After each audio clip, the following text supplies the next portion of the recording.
If you wanna stay with me, if you wanna try, maybe you could be with me, but only for the night.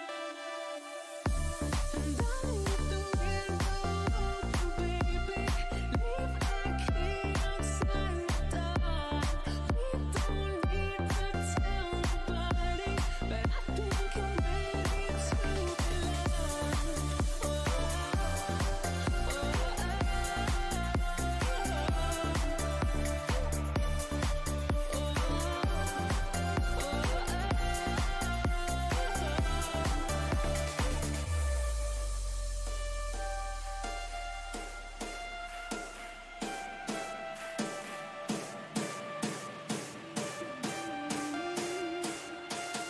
Only for the night. If you wanna stay with me, if you wanna try,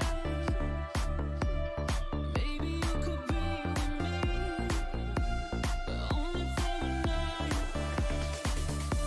And I leave the window open, baby. Leave our key outside the door. We don't need to tell nobody, but I think I'm ready to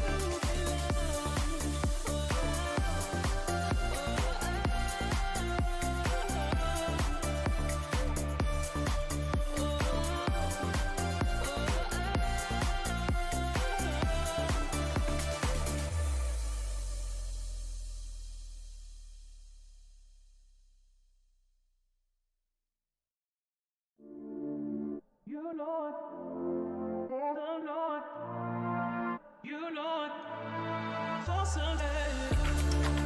You know it, oh Lord, you know it, for someday. You know it, oh Lord, you know it, for someday.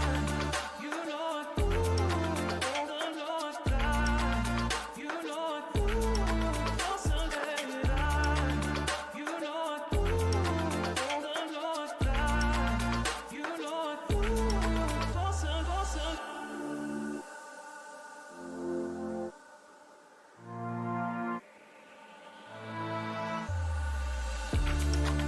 You know it, oh Lord, you know it, for someday.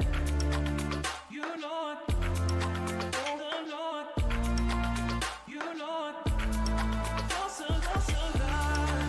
You know it, oh Lord, you know it, for someday. You know it, oh Lord, you know it, for some.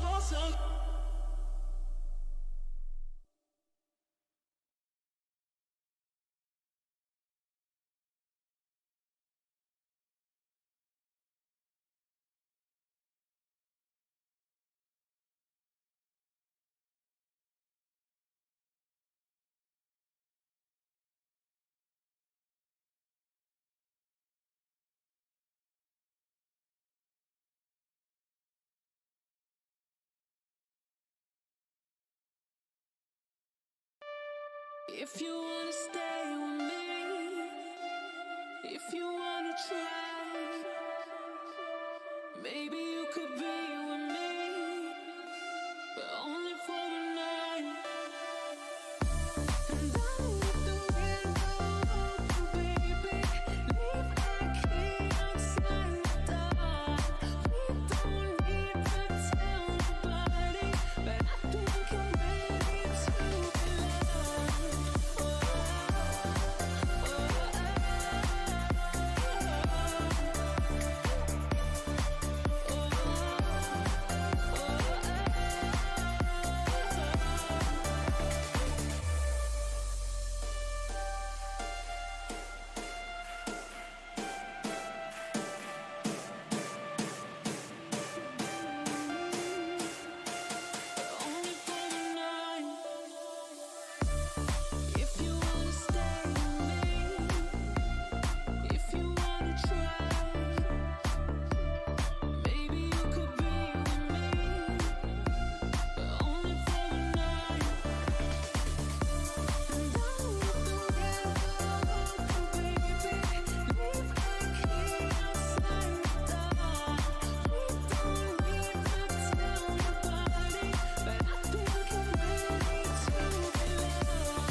You know it, don't know it.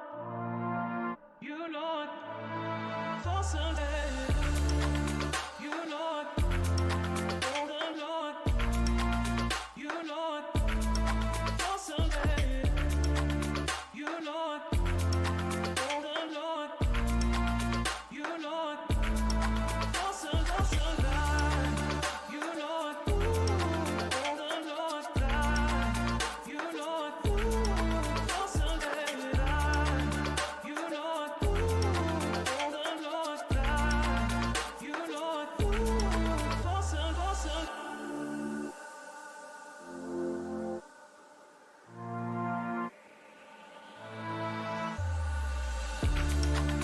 You know it, don't know it. You know it, for someday. You know it, don't know it. You know it, for someday. You know it, don't know it. You know it, for someday. You know it, don't know it. You know it, for some.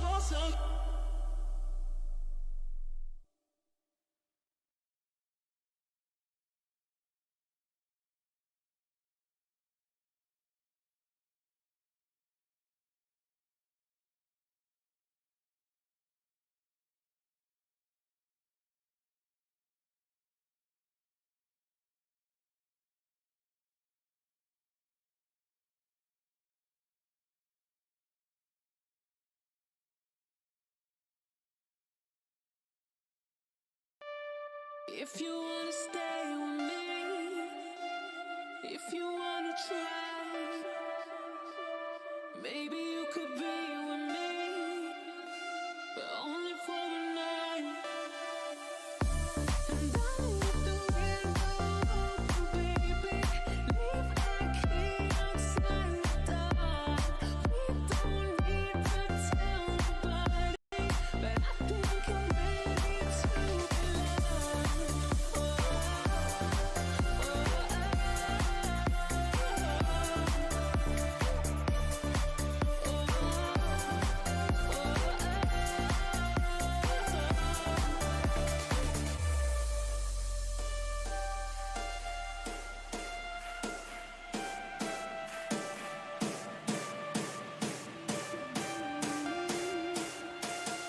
Only for the night. If you wanna stay with me, if you wanna try, maybe you could be with me, but only for the night. And down with the window, baby, leave that key outside the door. We don't need to tell nobody, but I think I'm ready to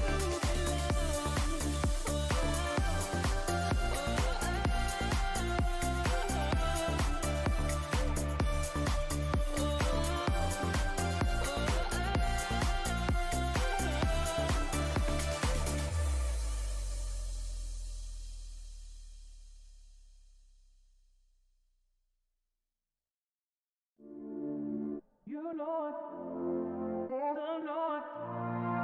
You know it, for someday. You know it, don't know it. You know it, for someday.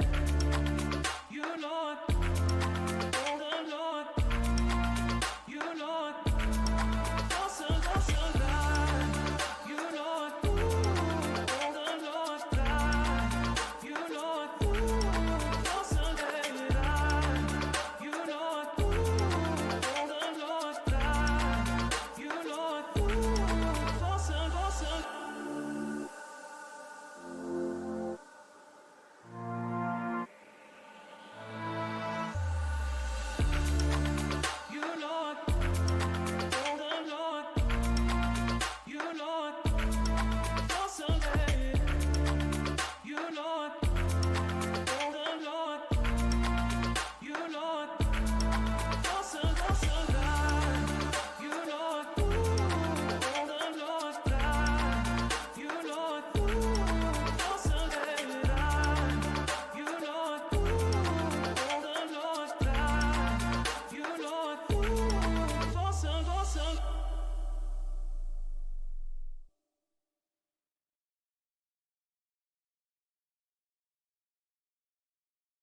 If you wanna stay with me, if you wanna try, maybe you could be with me, but only for a night.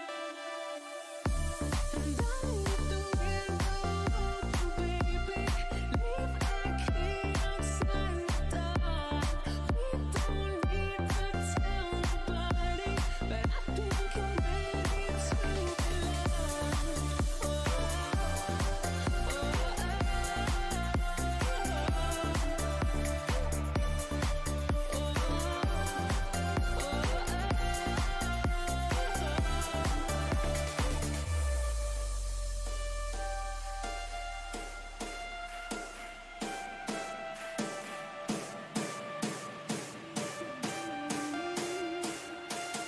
Only for a night. If you wanna stay with me, if you wanna try,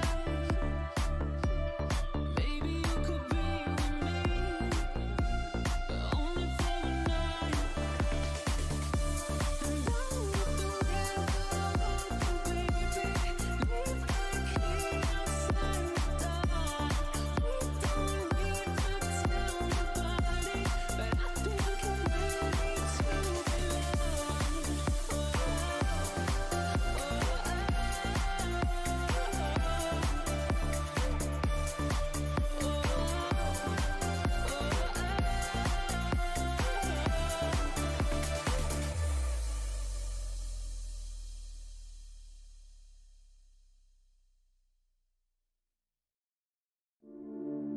You know it, don't know it.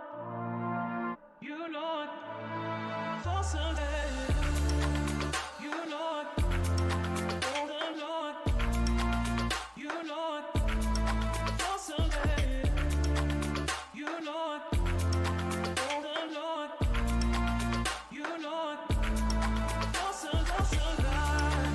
You know it, don't know it.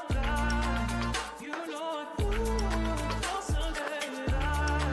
You know it, don't know it. You know it, for some.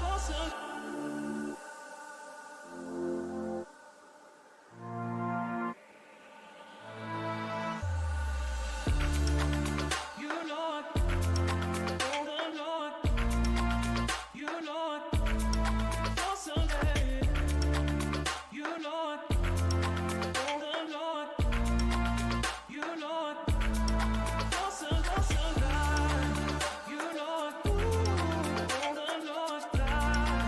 You know it, for someday. You know it, don't know it. You know it, for some. Pavement, 16 has a question in the truck garage.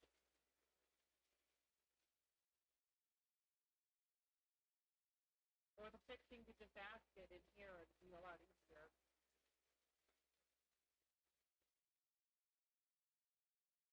No, it shows what's probably making this area.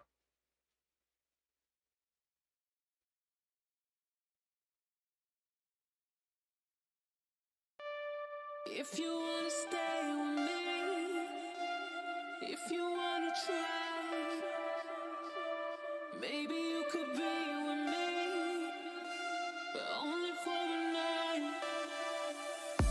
And I leave the window open, baby. Leave that key outside.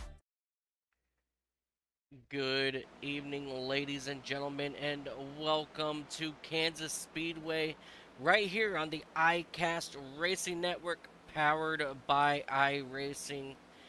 Today we have the iRacing Sim NASCAR Fever Series taking on this beautiful speedway for a whopping 134 laps. Let's go ahead and take a look at all that information right here for you. So they are going to be running 134 laps today for 200 miles with stage breaks on laps 40 and 80, As always, it's going to be 60% fuel. Going to have 4 sets of tires. And I know you can't see it for some reason. Um, let's see if we do this. Um, your hometown hero is going to be Christian Delgado from Abilene, Kansas, and Michael Gervey from Lawson, Missouri. Your defending race winner is Brock Hawkins, and your Larry McNugget for this event. It has been won by nothing but subs ever since season 4, and that was by Chris Worrell. And your average cautions, that includes your stage breaks, is going to be 10, and your average lead changes is going to be 18. And talking about your sub drivers, let's take a look here at your sub drivers for the today. Eugene Thorne, he's going to be in for Philip Manzo.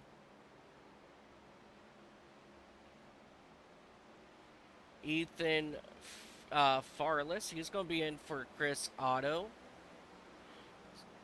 Jacob Treat, he is going to be in for Scott Trusty. Martin Roberg, he's going to be in for Justin Barkley. Rhea Ferris, she's switching out into the number 21 machine. That was for Cody Meadows. Cody's not able to make it at last minute. And we have Joshua Whitmire. He is going to be in that number 23 machine. Justin Lee Pearson, he's going to be in for Craig Lautenslager today. And Wesley Riddle, he will be in for Zach in that number 88 machine.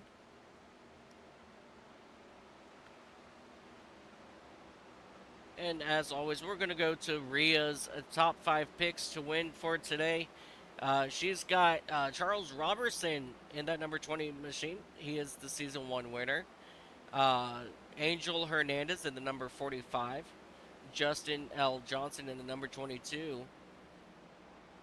Dylan Basin in that number 42, who's been very, very strong the last 5-6 weeks. He got taken out late in the race last week. Nick Miller in the number 99. And your dark horse for the day. For this race, she has Scott Weimer. So she's got some really good picks out there today. Let's go ahead and head down to the track and see the action, what we've got going on down here today. Ladies and gentlemen, I do have some very cool things in store that I am working heavy on here today.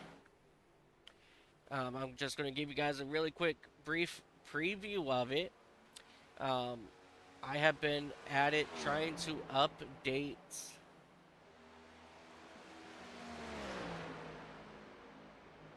these overlays here.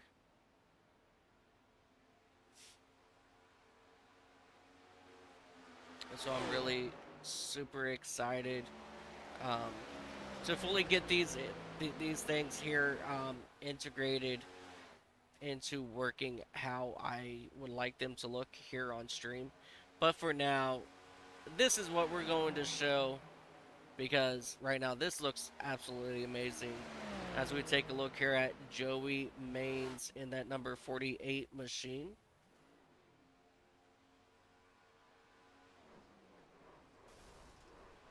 As you see, Maines just having a little bit of fun right there. Nothing wrong with that.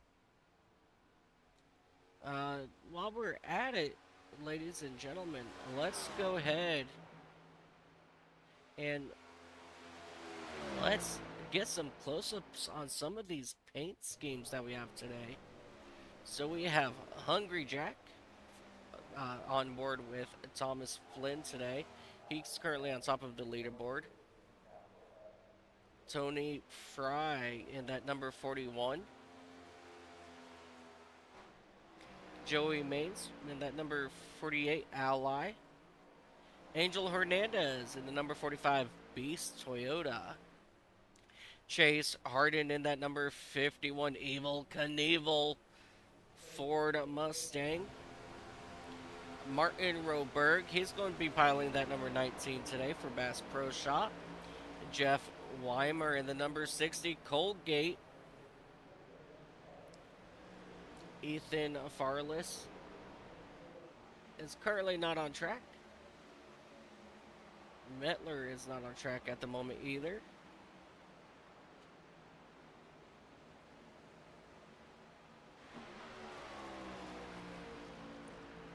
Metler is driving a Sure Fit Company's Ford Mustang.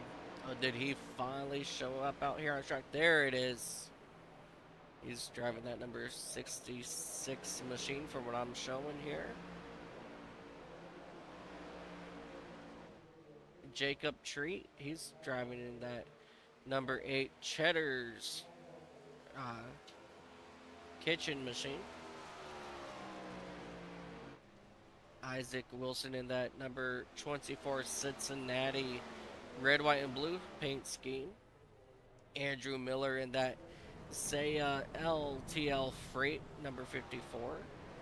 John Hopley, he's going to be driving that number 4 Beef Aru machine. Shane Grifton in the number 43 Advent Help machine. Mr. Dylan Basin. Oh, big trouble out of turn 4. He's going to be driving that number 42 Dollar Tree machine. Michael Gervey is going to be driving the number 35 Monster Energy. Steven Sear, he's not out on track at the moment. Eric Jorgensen, he'll be piloting the number 7 TD Bank Chevrolet. Eugene Thorne, he'll be piloting that Winchester and number 3 Chevrolet. Chris Bishop, he'll be piloting the number 71 Gangbridge Chevrolet. Bob Wyckoff in that number 9 KBB.com Chevrolet. Chris Van Mastert, he's going to be in that number 38 Speedy Cash Ford Mustang. Larry Fairman, oh, huge contact there for that number 34 Benabone Chevrolet Ford. Rhea Ferris in that PBG number 21 machine. Mike Iskandar, he'll be in that Kabuta number 1 Chevrolet. Christopher Walker will be in the number 11 Sport Clips Toyota. Charles Robertson, he'll be in that Ream number 20 Toyota. Justin Lee Pearson, he'll be in that number 77 machine this week for Delaware Life. And we are just waiting on these few more drivers here to join us. Make sure that I haven't missed anybody. Well, Mike, what is your top 5 looking like if we exclude Dylan because he's been winning the past few races? What are you thinking? Or let's just do top 2. My top 2 picks for this week. That's actually a really good question. If you take Dylan Basin out of the equation, but he's currently running 14th.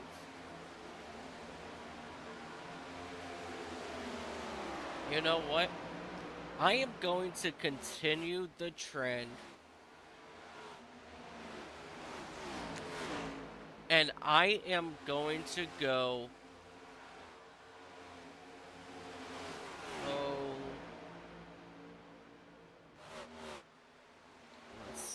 who's the highest?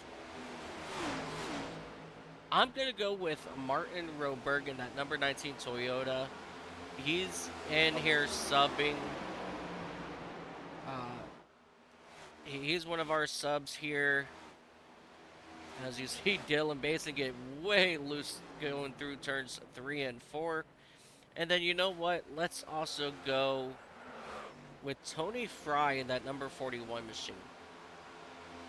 And Dakota, Dakota LaRue, what, who do you think your top picks are? I think I'm gonna go with Thomas Flynn. He's been pretty good the past few weeks that I've seen. And another guy I think we should be on the lookout here. Honestly, I want to go with Angel Hernandez. Like, I can't remember. I'm pretty sure I've seen him in one of the races, and he was doing decently well, but I feel like he could be a surprise dark horse pick. Oh, absolutely. And once again, let's go ahead and show here Ria's top 5 picks again. Charles Robertson in that number 20. Angel Hernandez in the number 45. Justin Johnson in that number 22. Dylan Bates in the 42. Nick Miller in that number 99. And Jeff Weimer in that number 60 is her dark horse pick. So we have a lot of good racing coming up here. This session may run just a tad bit longer than usual, as with this new iRacing build, it seems like drivers are starting to have a lot of issues, or I'm sorry, admins are having issues with needing to, not needing to, but keep advancing the session. So last week we found out that Alyssa Sharp advanced the first session, but she was in the garage doing some work on her car when the session advanced. So we had that same issue again this week, but luckily it was early enough that it only set us 5 minutes behind. So that's great, that's perfect. Everybody's in here. We are ready to start racing.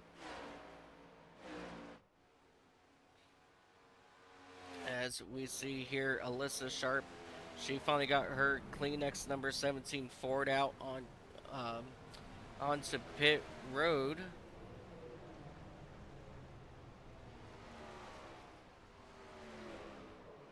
I'm still waiting for Michael Hoffman-Dason and Justin Johnson, but I don't think they're going to come out until just about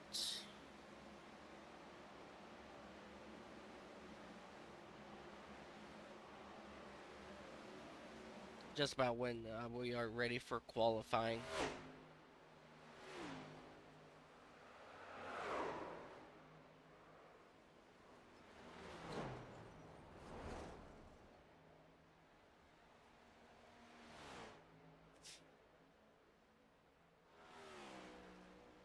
It seems like there's quite a few cars here who's keep getting loose.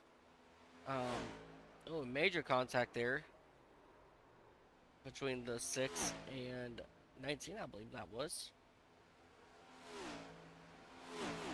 Let's go ahead and ride on board with Wesley Riddle.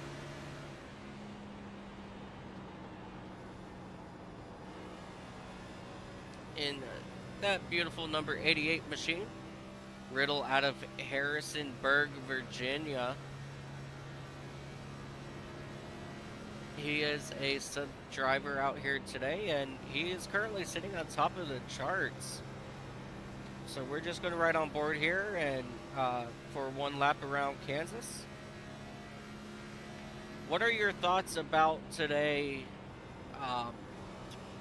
About what are you expecting in the race? I'm expecting there to be single file, hopefully clean racing for a short bit, and then followed by a chaotic side by side trying to scramble to get position within the first few laps racing. I'm expecting the right fronts to be burning up and then to be pushing up towards the wall and stuff like that, but overall it should be a pretty good race. This track's a good track in my opinion. The track temp isn't too high. The weather's pretty good, so it should overall be pretty good to race.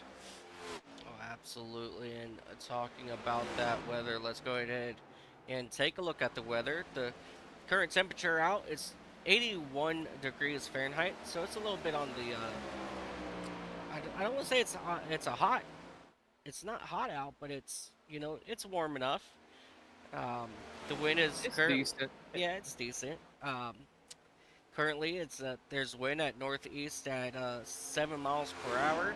I'm sorry, at 4 miles per hour, 7 kilometers. Conditions is currently clear with humidity of 30%.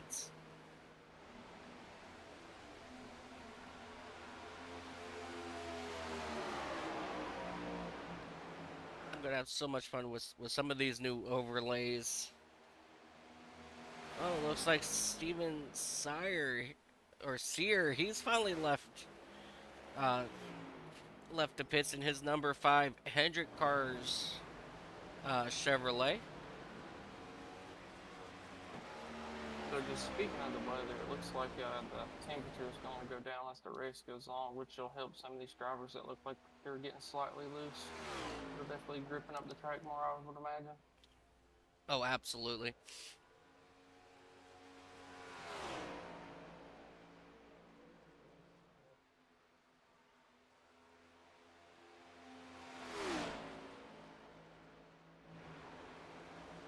Gotta get all this updated.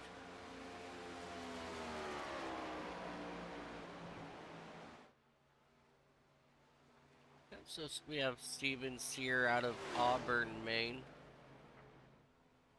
He is one of the veterans here in the series.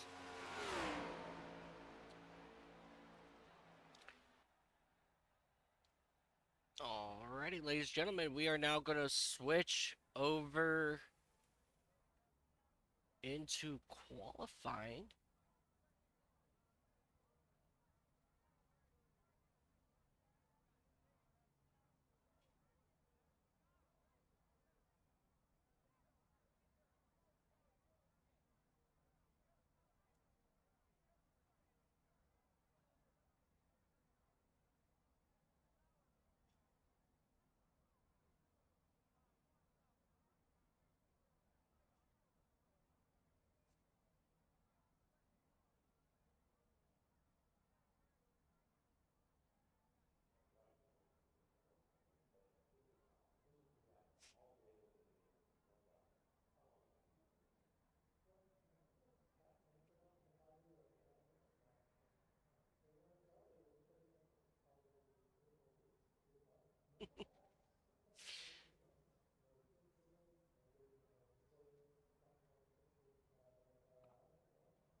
Alrighty, ladies and gentlemen, we have some drivers down on track, so let's go ahead and take it back trackside. Let's take a look here.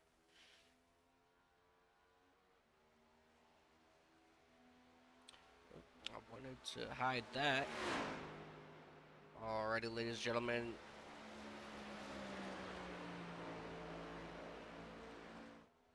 Let's go ahead and take a look here at some of these fast drivers. Tony Fry, so far, he's on top of the leaderboard with a 29.85.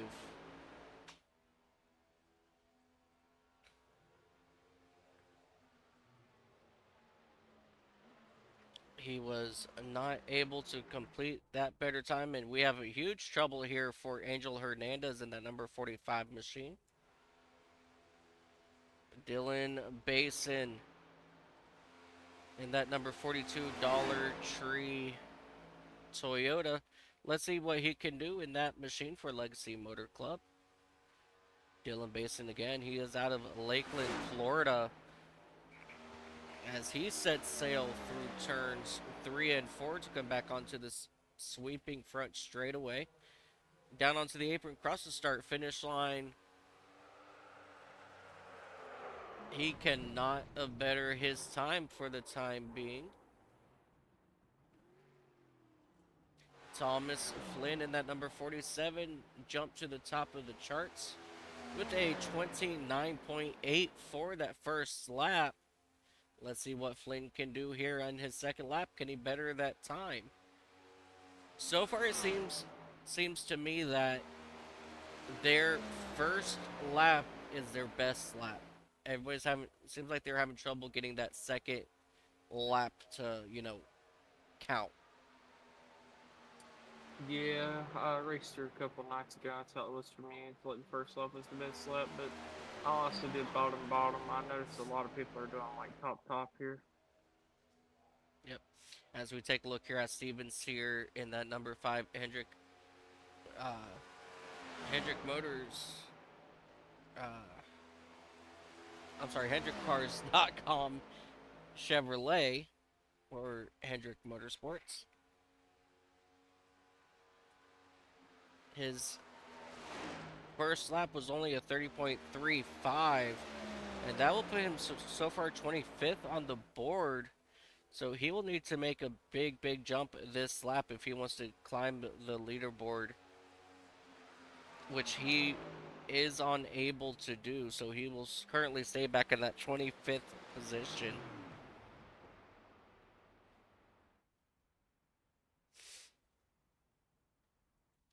Justin Johnson, oh, he had trouble coming out of turn number 2, so that's going to void out his qualifying attempt.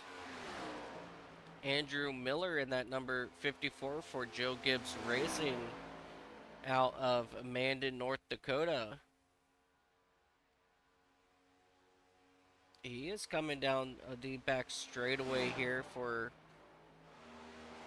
uh, for the first time, as he will take the green flag this time by. Miller, he is currently a rookie in this series, as he took the green flag this time.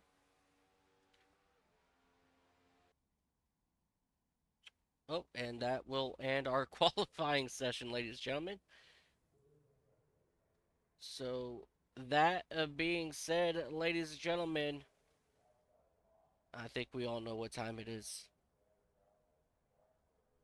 It is time to get on to the starting grid.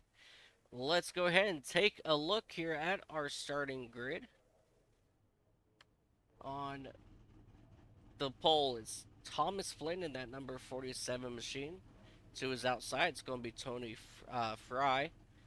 Row number 2 is going to be Chase Harden and Joey Maines on the outside of row 2. Row number 3, you have Jeff Wimmer and Angel Hernandez on the outside. Row number 4, you have Martin Roberg and Dylan Basin.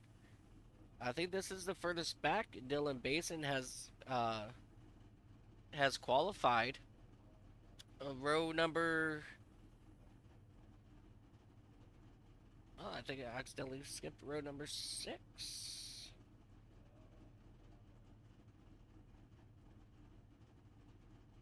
Four. There it is. Row number 5, you have Eugene Thorne and Justin Pearson.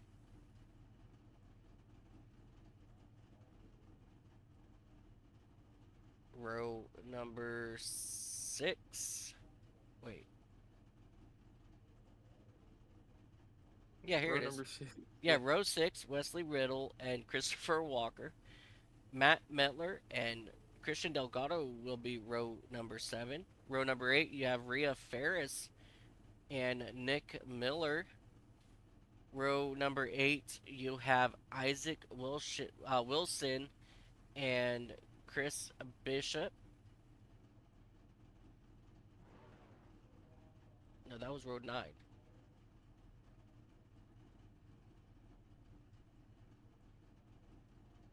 Dakota. Yes, sir. My brain is going kapoop today, man. Alrighty, at 19th here, we're going to have John Hoffley, followed by 20th of Jacob Treat. Your 21st and 22nd is going to be Eric Jorgensen and Alyssa Sharp. 23rd and 24th is going to be Mike Isaacender and Larry Fairman. And then 25th and 26th is going to be Charles Robertson and Ethan Forless. Followed by Steven Sire and Danny Solo. 29th is going to be Michael Hoffendinger, followed by Marcus Gonzalez in the 30th position. Justin L. Johnson in 31st, Andrew Miller in 32nd. Chris Van Mastrick in 33rd, Shane Griffin in 34th, Michael Gervey in 35th, and Bob Wyckoff in 36th. I appreciate that. This whole new setup. Gotta get used to it, man. You know what I'm saying? Yeah, SDK Gaming, our overlay provider, I feel like they changed something on me here.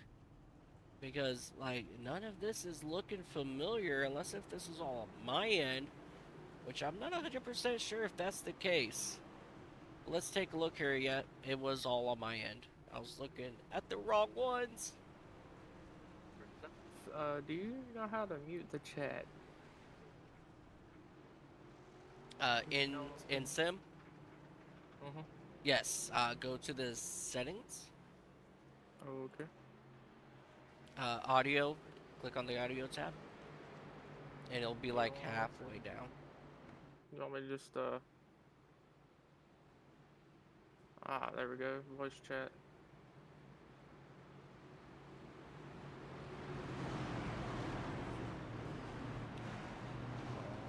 Alrighty, ladies and gentlemen.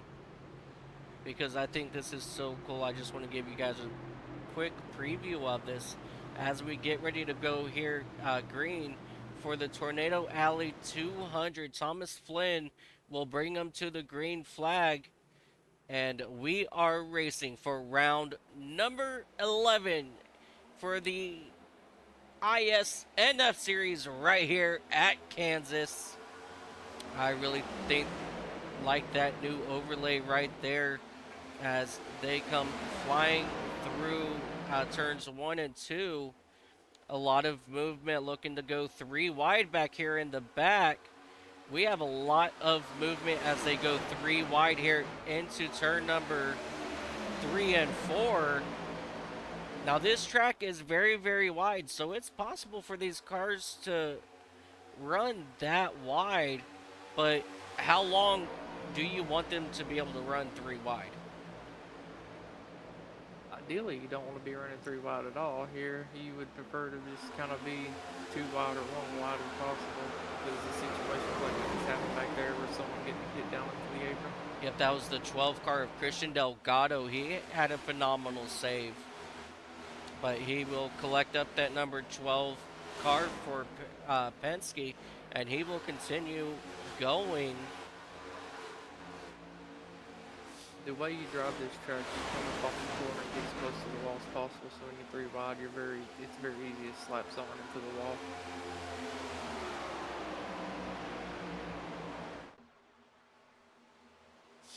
Yeah, absolutely. You definitely want to be like that. Currently, Tony Fry and Thomas Flynn currently duking it out for that top spot, and neither one of these drivers are really pulling away from the field just yet. So far they're just running, just not even a half a second in front of the rest of the back. And so this is a lot different racing than what we've been used to in the recent weeks with Dylan Basin, getting out front, pulling away.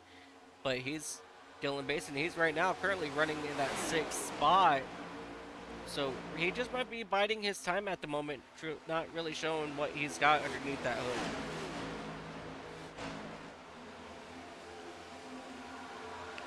Mark Gonzalez is already up from 30th place to 23rd currently.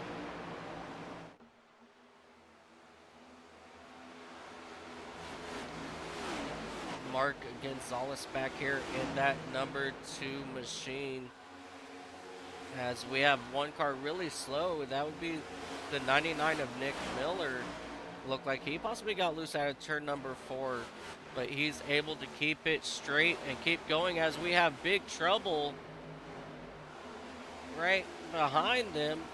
A couple people right there got into the wall. Oh, now we have trouble. Justin Johnson, it looks like, in that number 22 machine. Gotta find out who and what happened there. Let's go ahead and come back, take a look, see what happened.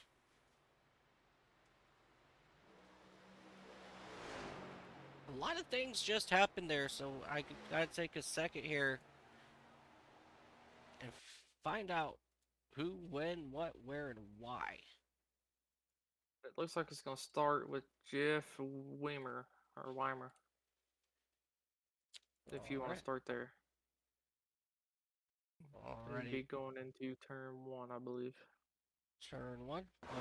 Alrighty. Let's go ahead and take a look here as you see him now here coming through turns 3 and 4. I think I've gone back just a little too far on this one, so I apologize. But we're going to take a continue ride here with Jeff Weimer. Oh, nope, caution's already out. Lap 6, I believe. One moment.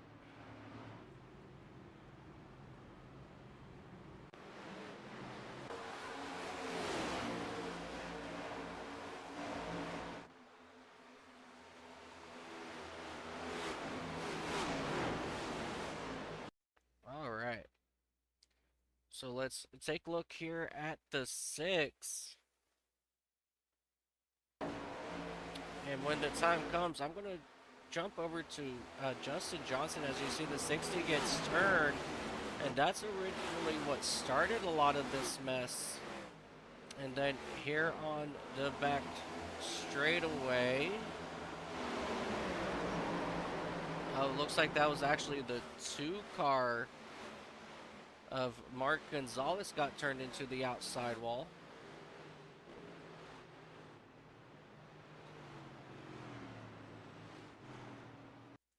Just take a moment here.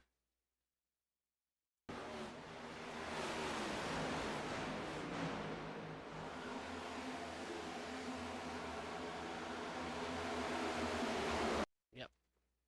Alrighty, I found it. Here we go. Coming out of turn number 2, looks like Mark Gonzalez, he went to go up to that high lane, but the 34 came down just a little bit as well, and that sent both of those drivers into the outside wall to bring out our first caution of the day.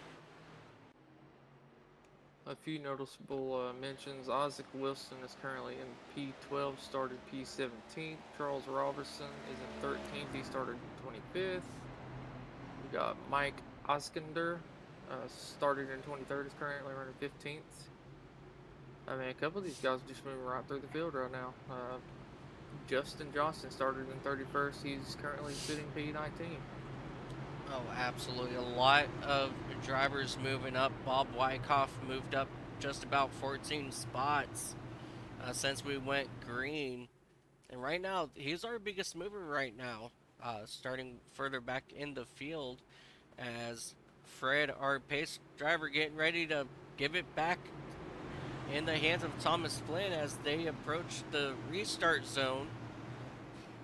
As they come out of turn number 4, and we are green flag racing once again here at Kansas. Oh, a couple drivers in the back, they just did not get going as we see Christian Delgado get sideways coming to the start. Christian Delgado in that number 12 Menards Ford Mustang. This is not like Delgado here to be missing gear shifts and stuff. Let's come back here and take a look, see what happened. Just looks like the inside stacked up, and he just, unfortunate, got into the side there of the 99 as well. that was just a funky little, you know, checkup. Let's go and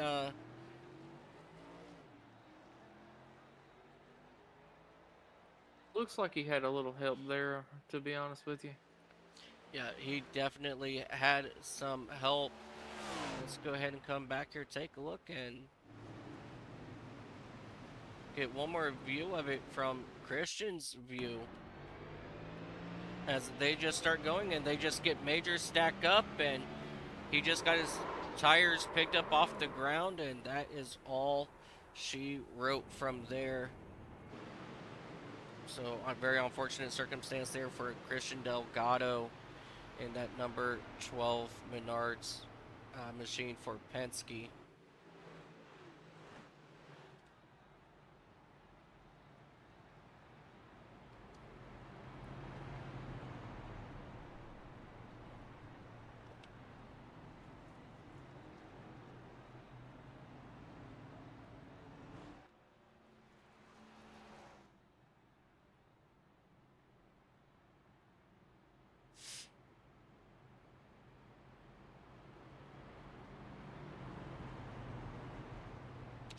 And every week I love to give Rhea Ferris a big shout out. Ferris out of Cleveland, Ohio. She is one of the founding members of the ISNF series. She has seen this thing all the way through. All the information you see right there in that driver info tab, the pictures, the numbers, the age, the hometown, all that is her. She goes way above and beyond to help make this entire stream look absolutely amazing. As we have an issue here with Danny's solo. Not exactly sure what happened. Right, we should be coming one to go with the drivers doubling up here. Yep. As he goes for a spin there on the back straightaway. Hey, 10 out of 10 for style points, you know? Oh, heck yeah. As we take an outside view of it, he was just probably shifting down to blow up for them, and he just probably shifted down a little too far in that number 10 hybrid light Chevrolet. But he's one of our racers out of Sweden. The other driver out of Sweden is going to be Michael Hofledason, aka Michael Hofledinger. So you don't mess with the dinger, alright? Absolutely. Give out a shout out here to Alyssa Sharp. She's currently not on track at the moment. As she was, it looks like she is one of our start and park drivers. Let's also give a shout out here to our neighbors to the north.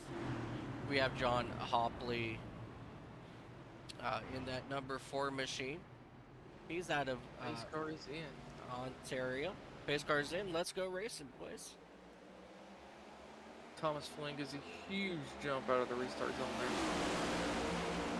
Yeah, really good start there this time by Thomas Flynn, being able to pull away from the rest of the field.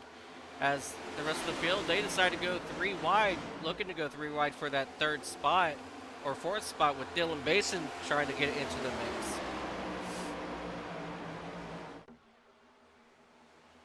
Dylan Basin is normally, since I've been here, he's typically in the front, but he can drop through the field as needed. As we have another caution here. Yes, we do. We have a caution here for Jacob Treat in that number 8 machine for RCR. Let's come back here, take a look, and see what happened to Jacob Treat. He just slipped up and got into in front of the 16, and the 16 had nowhere to go except to punt him around in turn 4. So unfortunately, Hofledason may see a black flag for that one, but that's a very unfortunate situation there for Michael, for sure. You know, It was out of his control, but you know, unfortunately, rules are rules, and so we will have to wait and see what race control says about that. So another interesting fact, 2 tires work really well here, by the way. You can actually get a pretty good run, take 2 tires, and still be able to hold your own. So we might see some strategy with these multiple cautions coming out here So you're when it saying, comes time to take fuel. okay, so tires is possibly one of the ways to go then. Yes, you could get, like, say it comes down to the last 20 laps of a race, you could probably get away with doing 2 tires. Well, that is definitely very interesting, and we'll see what these drivers do, and yeah. Like we're off our game a little bit today, bud. Yeah, I feel like we are for So, some odd reason. I don't know, it just, something just feels a little bit odd, and you know what, it's I been a think long week. It's been a long week. it really has been a long week. All right, ladies and gentlemen, you know what? Let's shake it off, all right? Everybody who's watching, let's stand up, shake your body, shake your arms, shake your head. Let's get this thing underway once again. Ladies and gentlemen, we come to the one to go signal here at Kansas, and let's get into it once again. All right, The Dakota. outside line's actually able to match Thomas Flynn's restart this time because he got a huge jump. Even the guy behind him, he got a huge jump on. I mean, that was a really good restart by Thomas, that last one. Oh, absolutely. Flynn absolutely dominated that last restart.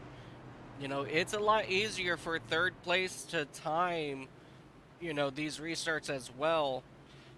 But starting on that outside, it's a little bit tougher because you really can't see much, you know, Yeah, coming to the it's mainly on green. the down cue. You got to kind of creep into the box and carry a little speed. As soon as you hear him gun it, it's floor basically. Absolutely. It's hard to do without getting a flag, anyways. Absolutely. Just to give you guys a general idea, this is what it's like on a restart on the outside uh, the field in row number one. All you see is that little tire piece right there outside the window, and you have to listen.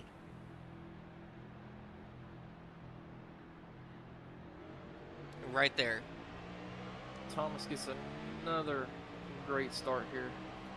But the outside line actually got a pretty decent restart themselves, to be fair. Yeah, that time, pretty good, decent restart for sure there. So we have another caution for something. Oh, we have one on his side. The number 38 of Chris Van Mastert was up on his side here in turn number one as he will go ahead and pull away. Let's come back here and take a look and see what happened. It looks like somebody got a really good restart in the back and went to the apron.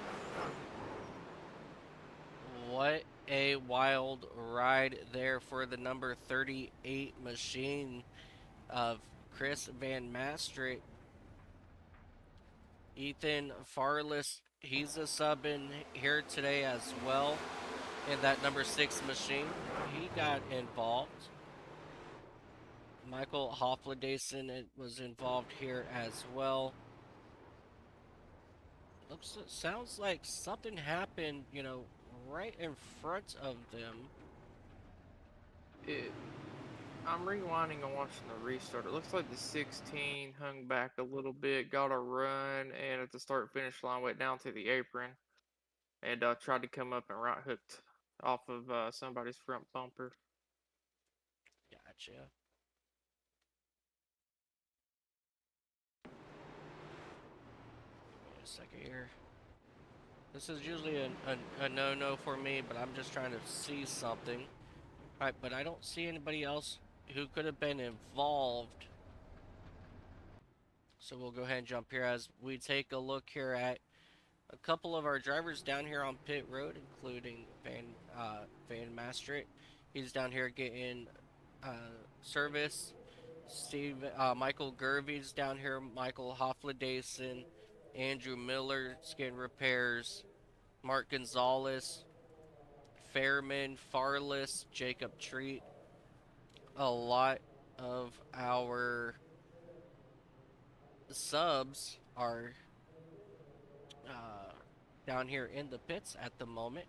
As we jump back up here with our top two here, Tony Fry and Thomas Flynn. I will say this car definitely went for a ride being up on the side of his car like that. Oh, absolutely, that was a crazy, massive hard hit for sure, and we are definitely glad to see him drive away.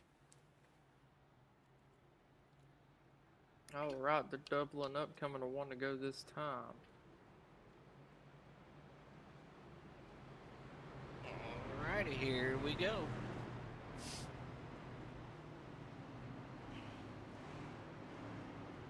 You know what sounds good right now? Some Andy's frozen custard. Andy's frozen custard. All right, all right. As you see, Mark Gonzalez drive around the pace car to go catch the back end of this field. Gonzalez having a little bit of issues here today in that number 2 machine. You know, he's been struggling a little bit back there.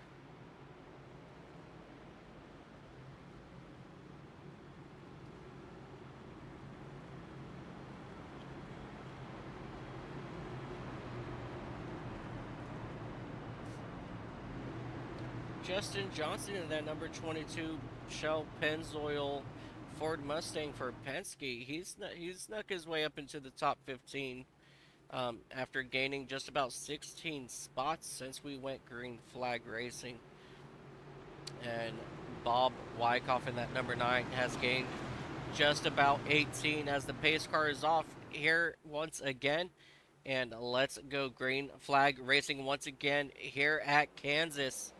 And they are green flag racing. A really good start there by Thomas Flynn and Angel Hernandez. Hernandez timed that ever so perfectly at the start. A lot better than like 2 restarts. Sorry about that. Yep, Dylan Basin, he's up here now in that top 4. He's trying to make something happen early on in this race, as we have a lot of movement and blocking going on for the race lead, as we have trouble in the back. Jeff Weimer once again gets sideways and hard into the outside wall. Very hard hit there for Scott Weimer in that number 16 machine. He's going to limp it around here. Dylan is able to make it past for 3rd here as they're going 3 wide for 4th place. So. Yep, Dylan, he is up here in the top 3. Let's come back here, take a look, and see what happened.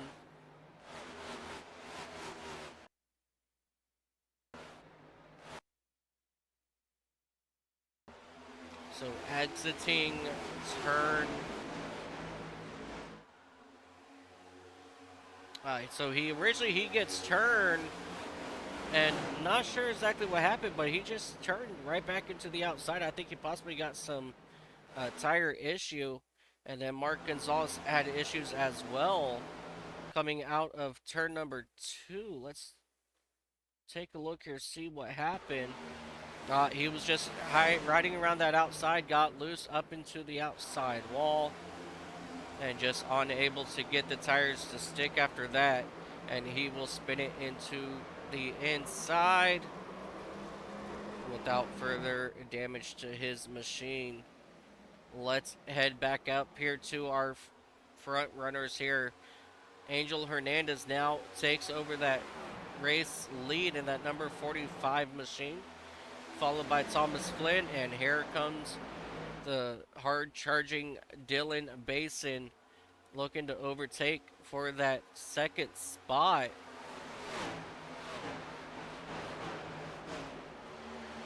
As we see here, the 77, he gets bumped up the track.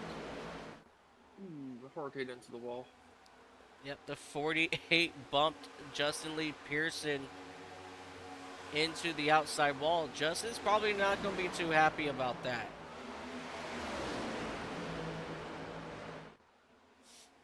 That's a good battle going on for 8th Whoa, place. and we have another one in the wall. Looks like it's going to be the number 51 of Chase Harden, as he's got a lot of drivers coming now behind him, as they're going to have to start navigating their way around his damaged race car. As there's this big old gaggle here for 3 wide back here.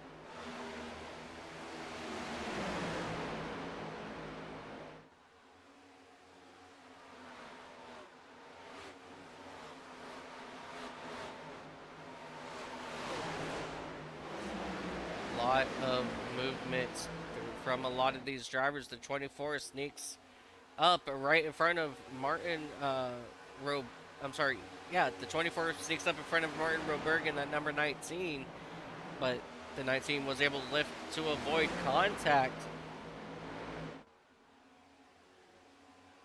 These drivers are racing. I feel like they're racing like as if it's the last lap. Most definitely seems like it. They're doing a lot of 3 wide, side-by-side racing. That is for sure. Dylan is actually starting to get a run up towards the leader. He's currently sitting P2. He's looking to get around the 45 of Angel Hernandez at the moment. If there's anybody that possibly can keep up with Dylan Basin, it's going to be that 45 of Angel Hernandez. Angel Hernandez is usually pretty quick everywhere we go. You know, the last few weeks just hasn't really been his good spots. As you see, Dylan Basin now looking to the inside, but decided better of it. We have just about 9 laps to go in this stage. Ethan Farless has an issue, as we now have a run for the lead. Basin on the inside of Hernandez. Basin going to get a decent run out of turn number 4. And Basin will lead this lap. He has cleared him for the race lead as they dive down here into turn number 1. Let's come back here real quick. Take a look, see what happened to Ethan Farless. We won't waste too long here as he comes out of turn number 2. Spins it out, bounces off the inside wall. And that will probably put an end to his night, as our battle for the race lead continues. As you see, Dylan Basin now working the outside. Angel Hernandez to the inside. Hernandez is not wanting to give up that top spot to Dylan Basin. Definitely not making it easy.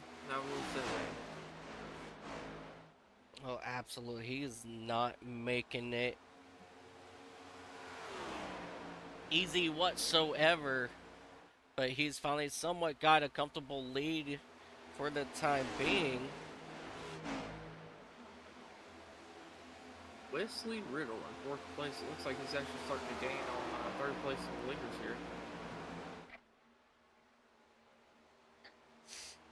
Yeah, Wesley Riddle in that number 88 Red Bull Chevrolet.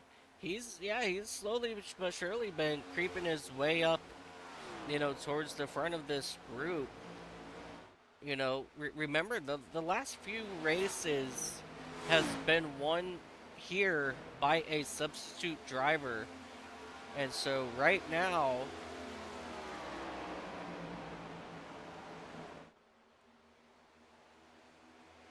as of right now, he is our highest running substitute driver, that of Wesley Riddle in that number 88 machine.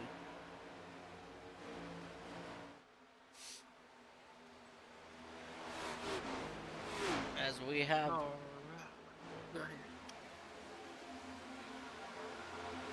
things have settled down here out front. Dylan Basin still leading this pack with the 45 of Angel Hernandez quickly trying to approach. I just want to point out Christian Delgado in that number 12 machine for Penske. He has quickly went from like 24th all the way up here to 9th so far. So he's slowly marching his way back to the front of the field as we see Justin Johnson in that number 22 and teammate having some radio connection issues there. Something that he may need to get looked at under one of these cautions. Now that we kind of got single filed out, this is the racing I was expecting here. Like, most of the time at this track, you typically get single filed out, and it's kind of just follow the leader. The first few laps of the run is typically when you want to try to do your passing and stuff. It's just really hard to pass here once everybody's on even tires. Now the pit lane entrance is closed. Looks like we're 2 laps to the stage here. Yep, our first stage coming out on lap 40. So I think they're just kind of like settled themselves down for the time being as we come back up here to our race leaders. Angel Hernandez got into the wall there in turn 1. So he went a little too high there. Ooh. Angel Hernandez, our neighbor to the south out of Michoacan, Mexico.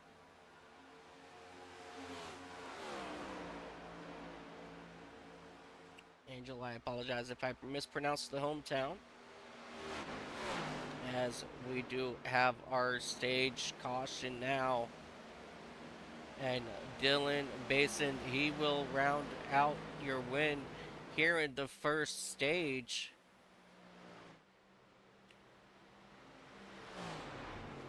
Alright, let's pull...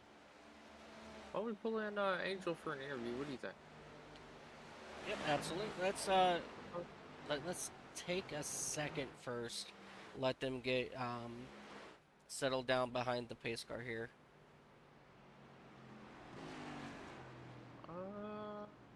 Alright, yeah, we can pull that one. Angel Hernandez with 2311. All right, were you able to see where he's at? How's it going today, Angel Hernandez? It's going alright. And This is Dakota and Mike up in the booth. We had a couple questions for you. Okay, go ahead. go for it, Dakota. How's your race going today, sir? I've noticed you've been up towards the front. Wanted to know how the track's feeling and everything. I mean, it's been alright. Up in the lead, the car felt perfect, but now that I got a little bit behind Dylan, it felt a little bit more tight. So I don't know what to do with that, but you know, we'll just keep on trying to run up front. Fair enough. That dirty air definitely does make the car feel a little whack here, but just keep up the good work. Also, if Mike has any questions for you, he can ask you some here. Yeah, you know, obviously Dylan Basin let you get pulled into your box there. We know that Dylan Basin, he's fast. And we know that you are probably one of the only drivers that could keep up with Dylan. Do you think that it's possible that you can outrun him today here at Kansas? I mean, it would take him making a mistake, just like what he did right now. But I think even like right now, I think he'll get up to the front maybe in a couple laps. So, like I said, I just gotta hope that he makes a mistake late on, and I can take advantage of it. Absolutely. Alrighty, Angel. Good luck for the rest of the race, buddy. We're going to let you go back to your team. All right, thank you. Ladies and gentlemen, Angel Hernandez in that number 45 Beast Toyota. He's like I said, I think he's got what it takes to outbeat Dylan Basin, and Basin did end up having a little bit of trouble there on that pit stop. See if I can get somebody else in here real quick. I don't see them. Never mind. Let's see. Who's our biggest mover currently? Currently, Justin Johnson in that number 22 is our biggest mover, but that's because he stayed out. All right, but before that, what would you? I can't remember who you said earlier. Um, right now it will be Bob Wyckoff in that number 9, but we're getting ready to go green, so let's I was say thinking about pulling them in next next caution. Beautiful. I like that. Alrighty, ladies and gentlemen, Justin Johnson in that number 22 Shell Pennzoil Ford Mustang Ooh, for looks like he put Penske. no tires here. That's what happened. Yep. All That's gonna right. be a little rough. Yeah, we're about to see what happens here. Thomas Flynn to his outside. Wesley Riddle on the outside behind him. Angel Hernandez on the inside. And let's get this thing going here once again, ladies and gentlemen. Pace car is off. It is in the hands of Justin Johnson. And let's see what Justin can do out here on these old tires as he gets a decent jump in front of the field. And Wesley Riddle, that number 88 machine, he will follow through into that second spot as they fly up into the bankings of turns 1 and 2, side by side racing for that third spot. Tony Fry now looking, almost went 3 wide there with Dylan Basin, but he quickly let out, and here comes Dylan Basin on the attack, trying to come back up through the field as we have cars running 3 wide back here, a little bit further in the back of the pack. The 11 into the outside wall as they come through turns 1 and 2. I'm sorry, what'd you say? I said we're about to see the effects of no tires here as the 88 is getting on the inside of the 22 for the lead. Oh, and they're about to be 3 wide coming out of 4, I believe, here. Yep, 3 wide for that second spot. Dylan Basin, Thomas Flynn, Justin Johnson. But here comes Angel Hernandez following suit. He's going to come up here into this 4th spot, and he's going to start aiming for that 3rd spot of Thomas Flynn as you saw Basin get a little bit loose there on the exit turn 2 as he attacks Wesley Riddle in that number 88 machine for the race lead. How much speed Dylan just carried into the corner versus the 88 there. That was ridiculous. That was... Dylan is definitely probably one of the most aggressive drivers I have ever seen. But he's so aggressive that he knows how to also manage his equipment. And in these 200-mile-long races, that's part of the key of success is being able to run hard and save your equipment. We're also 3 wide for, I believe, not placed back here. It looks like for a whole lap or 2. And Justin Lee Pearson in that number 77. Danny Solo. Justin Johnson, he's starting to fall back. As he spins, and we will have a yellow. As he will finally back it down. Let's come back here, take a look, see what happened. He just started getting a little bit loose, and then the 24 just dumped him after he got loose. But no harm, no foul, no damage. So Justin Johnson, he will be able to continue. I will say, after the first stage, it looks like Dylan Basin has just flipped a switch because he's definitely been a lot more aggressive than he was early. Oh, absolutely. Alrighty, you want to go ahead and snag Bob Wyckoff? Yes, give me 1 minute here. Let's see if I can get him in here. Bob Wyckoff in that number 9 KBB.com machine for Hendrick There he is. Motorsports. Let's see what we can do about grabbing him, getting him up here into the booth. How's it going, Bob? This is Dakota and Mike in the booth. How you doing? Doing all right. How is your race going for you today, sir? I've noticed you've been moving through the field quite good. I'd say you're probably our biggest mover today. Yeah, I'm holding the track pretty good, keeping it straight, and keeping my magnet off. So I think I'm doing good right now. That is great, man. That is great. It's good to see you doing good this week. I've noticed the past couple of weeks you've had a rough time in the field, getting caught up in some stuff that wasn't necessarily your fault. But what's your plan going forward for the end of the race here? Are you going to try to win? You looking for a top 10 finish? What's your plan? I always shoot for a top 10. If I have the ability to come around and get a win, I will. But right now my car's a little off, but we should be able to get there at the end. 10-4. Well, if Mike has any questions for you, I'll let him ask them now. If not, I'll go ahead and move you back down. Yeah, Mr. Wyckoff. Yeah, today you so far I'm showing you've moved up 22 spots since the green flag. Your car's, like you said, it seems very planted. And so, do you think just a couple more minor adjustments could possibly bring you up even closer to the front? Yeah, I think either a couple of adjustments or just changing my entry in a little bit or getting a cleaner entry will help me to drive off. Beautiful.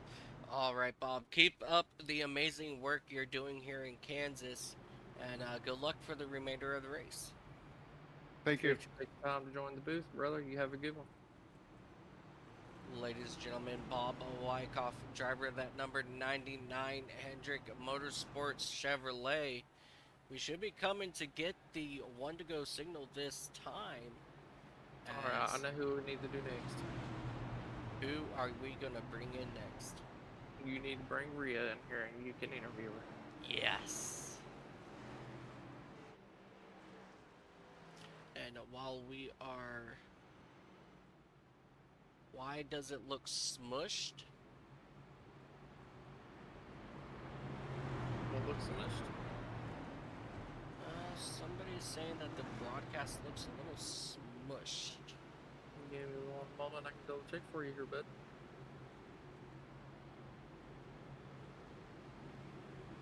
It does look like it's zoomed in just a tad bit for some reason. Just go double check and make sure you got it fit the screen or whatever. That good call. Yeah, let's take a look here, see what's going on. I'll send you a picture here so you can look at it right quick. And while you're handling that, I can take care of this. Alright, we're coming to the green. Dylan Basin gets a pretty good jump here as the outside line's actually able to hold right here. They're still side by side for second place as the 45 of Angel Hernandez seems to be able to get the edge over Leslie Riddle coming out of turn 2.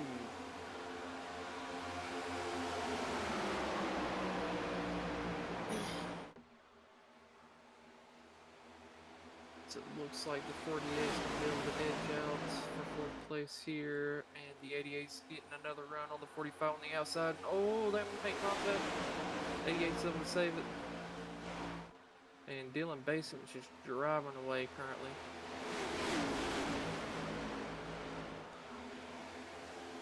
'45's able to slip up into 2nd place.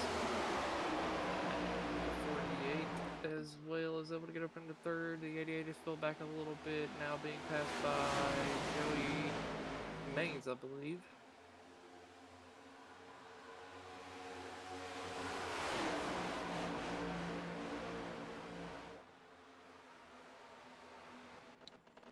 As we have another caution out here. Alright, so as long as... Okay.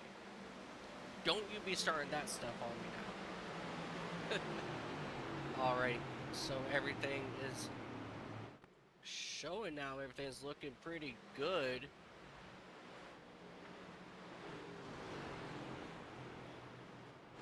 Alright, Mike, you're going to be solo here for 1 minute, okay, bud? No problem, no problem. Alright, ladies and gentlemen, bear with me here just a moment. As I get everything resettled here. Everything's looking good now. Everything should be fine. We continue to move a couple things around here. Alright, let's come back here and take a look, see what happened with Shane Griffin. Oh, he just got loose on that one. And of course, that's where my computer goes something. I don't know. I was perfectly fine this whole entire race, and then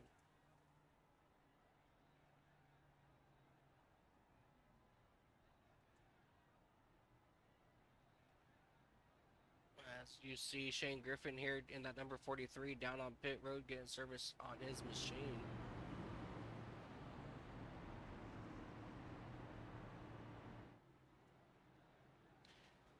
Just one moment. I need to take away.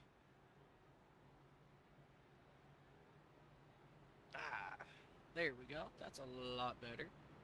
Let's go and throw that back up here for you guys.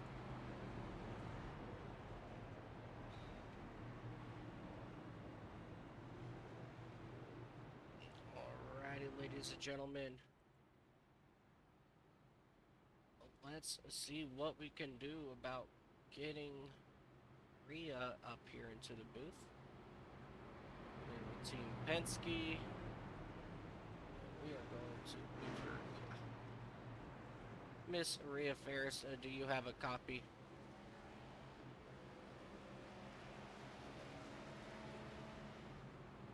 What's going on? Just seeing if you have a copy on me. I do. There's a lot of beef going on the radio, and it's entertaining, so I'm listening to it. So I can't hear you all that well. But All right. But, so you've been quietly coming up through the field a little bit here. How's your number 21 PBG car feeling? the car's feeling really good. We don't really have enough green flag racing, to really give it a full sample, but I would say so far the car is handling really good, and I'm really liking the fact that the sun is going down and casting shade on a lot of the track, so it's actually starting to stick a lot more on the bottom. I just hope that doesn't cause the car to plow up and get tighter and tighter toward the fence all night. So we'll have to wait and see how that all plays out. Absolutely. All right, we are now here, one to go, Rhea. Thank you for allowing me to drag you up here. Good luck in the rest of the race, and have fun.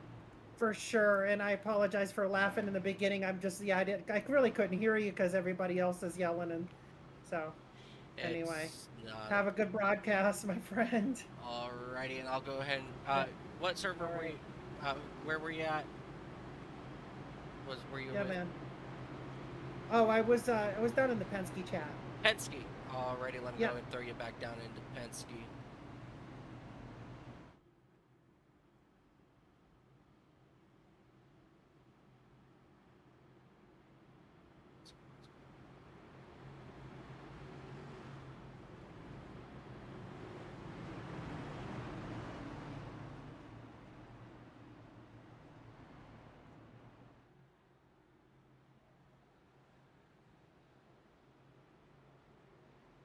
There she goes.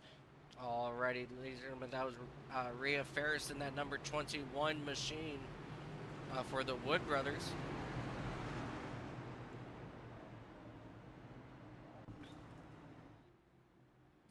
By the way, in case you didn't know, you can right click on somebody and click move and select the channel you'd like to put them in. Yes. Yeah, I did that, and for some odd reason I couldn't find the Penske channel. I said, okay, you know what? Yeah. It'll just be easier to do it this way for me at the moment. I figured that out, and it's definitely a lot easier than having to drag them because for some reason it won't let me scroll. Looks like we have a delay here, so we're getting ready to go green this time.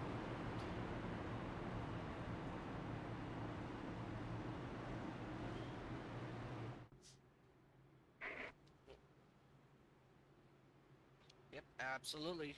As they come through turns 3 and 4, it is going to be in the hands of none other than Dylan Basin in that number 42 machine. And we are green flag racing here once again, ladies and gentlemen. Our next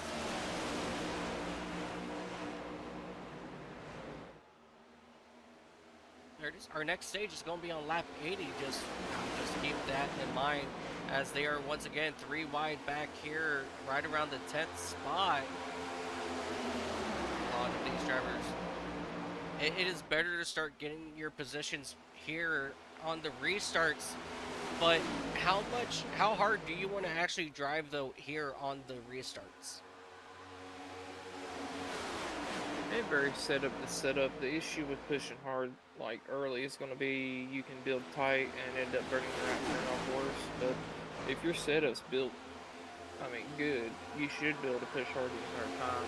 That it also depends on if you have to run on the outside to pass people or not.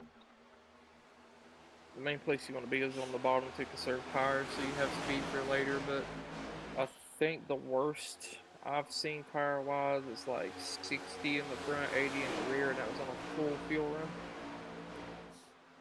For me, so it really just depends on the driver and the setup. Got you right there. And we have a yellow flag out once again. Once again, this is going to be for Ethan Farless in that number 6 for Roush Fenway Keselowski Racing. Let's come back here and take a look, see what happened to him in that number 6 as he was exiting pit road. I hit that transition bump just enough, and he held the brake, and that is what brought out the caution. I don't think that should have brought out the caution, but it did. Also, another thing to keep in mind here is with these cautions, this gives time for the tires to cool off a little bit with this new tire model. They cool off really fast, so it might actually help. It might not be as bad for trying to push hard the first couple laps here. Yeah, these caution laps are definitely helping a ton here. You know, especially with the sun now starting to set, as Rhea mentioned. You know, as the sun goes down, the tracks get cooler, and when the track gets cooler, these tires start to grip so much better. And so as this night goes on, it won't surprise me if we start seeing faster lap times. Currently our fastest lap time is done here by Angel Hernandez with a 29.57. That is currently our fastest time.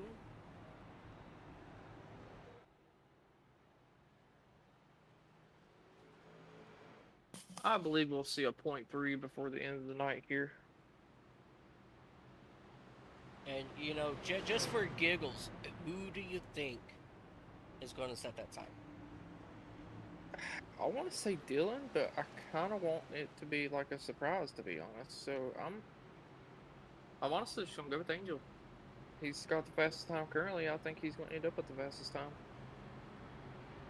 That's a very, very strong, you know, thought there. I mean, normally we're seeing at this point in time, Dylan, fastest time, very dominant. However, today, Dylan Basin, he is fast, dominant, but he's not the fastest. And so that's going to take a lot of things to consider here as this race moves on. We will have just about 70 laps to go when we do come back green flag racing. So, with that being said, Angel Hernandez, what I think he needs to do is he needs to run smarter. So obviously we know that he has the race speed. We know he's fast.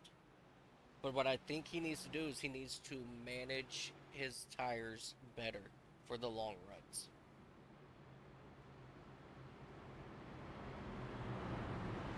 Yeah, I could agree with that, but same could be said for like multiple people.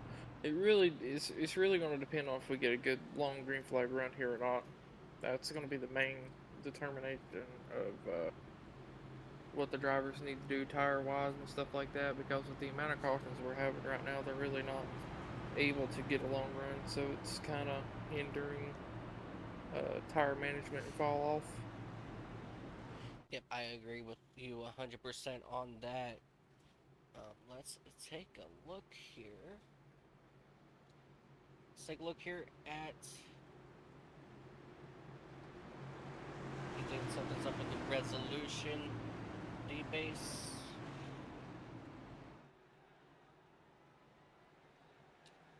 Yeah, I will. I can double check my resolution. I'll check that here under the next caution D-base. Thank you so much for pointing that out to me.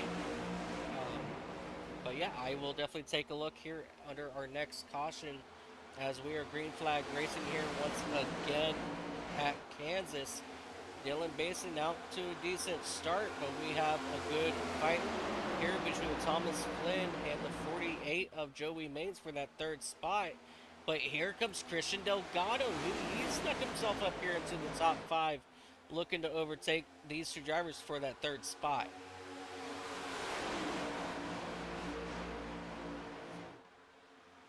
Christian Delgado has always been one of the faster drivers in the series.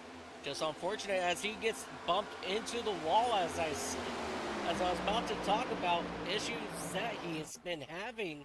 As you saw the 48 come out of turn 2 and slide up right into the corner panel of Christian Delgado, causing him to get into the wall. That's the kind of luck Christian Delgado has been having in that number 12 Team Penske Ford.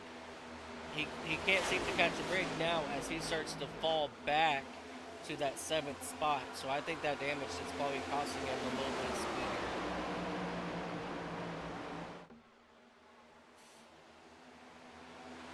3 wide back here for the 8th or 9th spot. As they come out of turn number 4, they go and go back double file. I absolutely love how narrow this track is, but yet they could still comfortably run 3 wide here. And that's just the nature of this track because of how sweeping as they go 3 wide once again heading into turn number 3.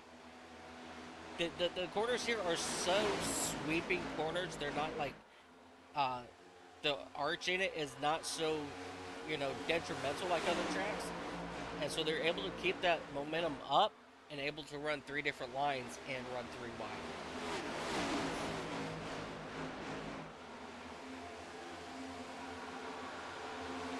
Justin Pearson, he's currently working on the inside of that number 88 Red Bull Chevrolet of Wesley Riddle. He's doing a pretty decent job keeping himself up here in the top 10. So it's a really good run here as we have a change up here for second. Thomas Flynn was able to work his way around Angel Hernandez. And now he's resets his eyes once again on race leader Dylan Basin. But Basin has already gotten himself out to almost a full second lead. And here comes Angel Hernandez back to the inside, taking over the second spot. And it looks like Thomas Flynn will try to cross over, go down inside, down onto the apron, as he's looking to overtake that second spot once again from Hernandez. Side by side as they drive through turns 1 and 2. He will possibly now drift up to the outside. Hernandez has a strong run to the outside as Flynn gets sideways out of turn 2, and that allowed Hernandez to get back to his outside. But Flynn will have that run, and here comes Hernandez getting sucked all the way down to the grass, and he had to lift. That was a big move there by Thomas Flynn to keep that number 45 machine behind him. Hernandez is fast, and I guess that's one of the only ways to keep a fast guy behind you.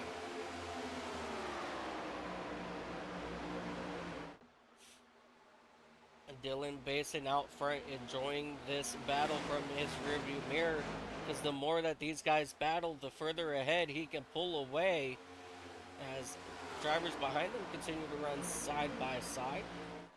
Let's jump back here just a little bit here to the 77, Justin Lee Pearson once again.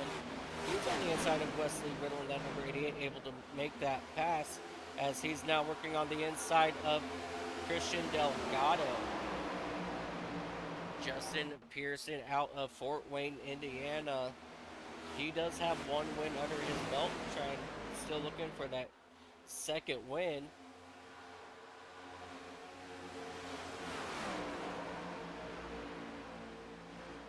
As that thing settled down out front, Thomas Flynn's starting to pull away from Angel Hernandez now. As things are starting to heat up between Nick Miller and between Thomas Flynn and Angel Hernandez is starting to heat back up here for the second spot.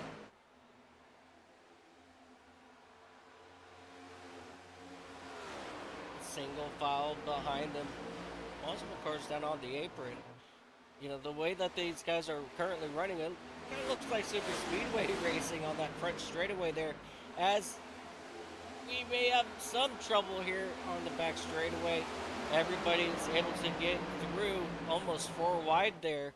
The 10 says, you guys can crash. Let me continue to move forward. As the 10 car of Danny Solo having a phenomenal job. Having a phenomenal race, I should say, here at Kansas. You know, sitting around that top 10. So this is a very good, strong run for Danny. So I'm excited to see him continue to work his way to the front, as he is now up 20 spots from his starting position, and he is now sitting just about that 18th spot, or that 8th spot.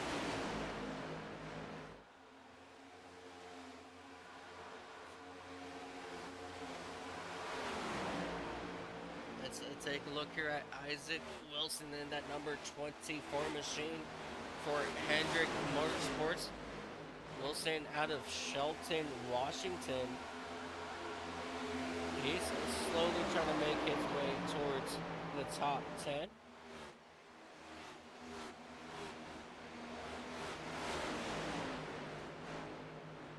And we have a yellow flag.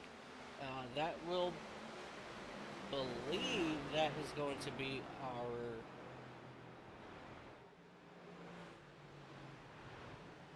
no, we're only at lap 77, so something happened. Looks like something happened with Michael Gervey. Let's come back to here and take a look, see what happened with Michael.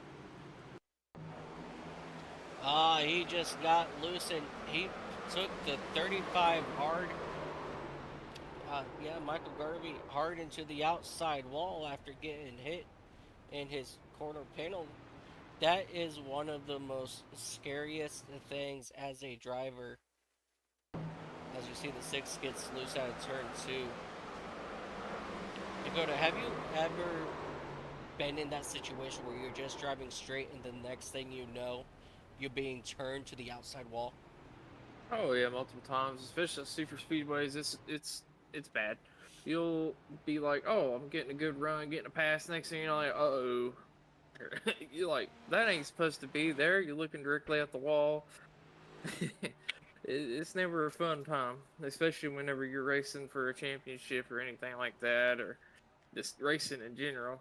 It's not a good feeling. Yeah, there's been plenty of times where I'm just sitting there minding my own business, and then the next thing I hear a bang, and I'm facing the the outside wall, or facing the inside wall, and I'm like, well, this ain't supposed to happen. Where am I going? And unfortunately, that was the situation here for Michael Gervey in that number 35 for 2311. Just wanted to point out, Rhea Ferris, she did get some damage out of that as well. After Gervey hit the wall, she was unable to sneak by around that outside, so she's got a little bit of front end damage.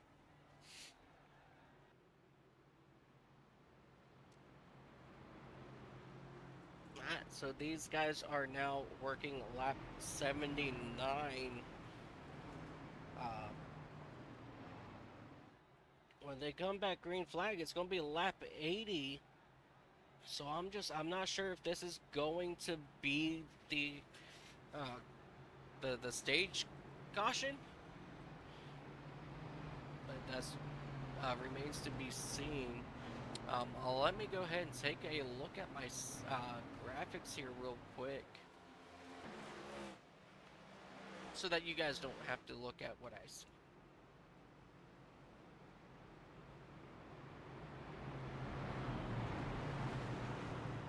Alright.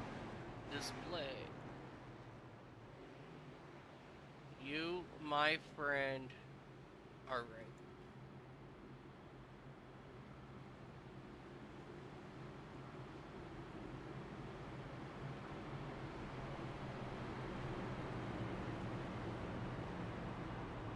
Let me double check. What was that?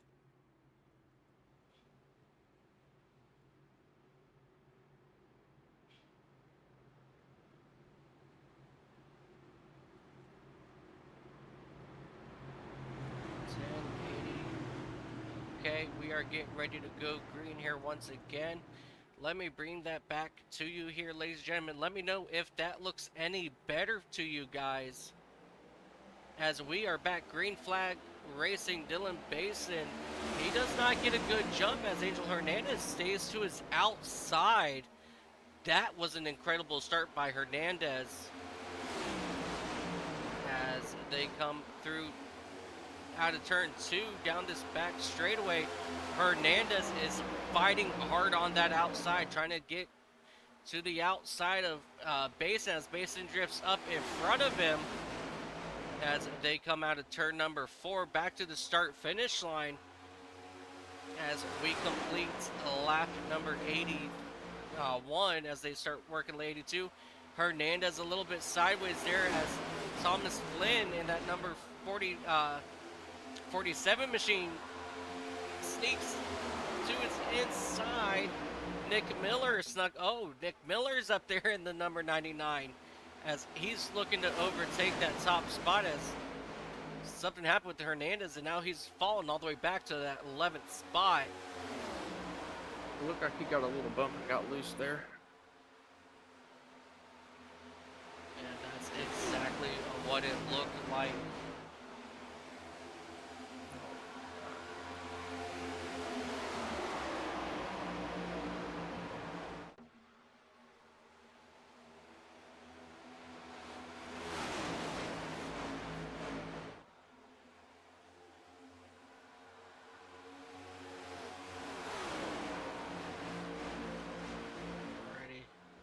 And gentlemen, as these cars continue to run, Christian Delgado up in that number 5th spot in the number 12. He's still up here trying to make some noise. And look at Danny Solo out of Sweden running up here in the top 3. He is making some noises today, showing that he is still a contender to seek out his 5th win of his career here in the ISNF series.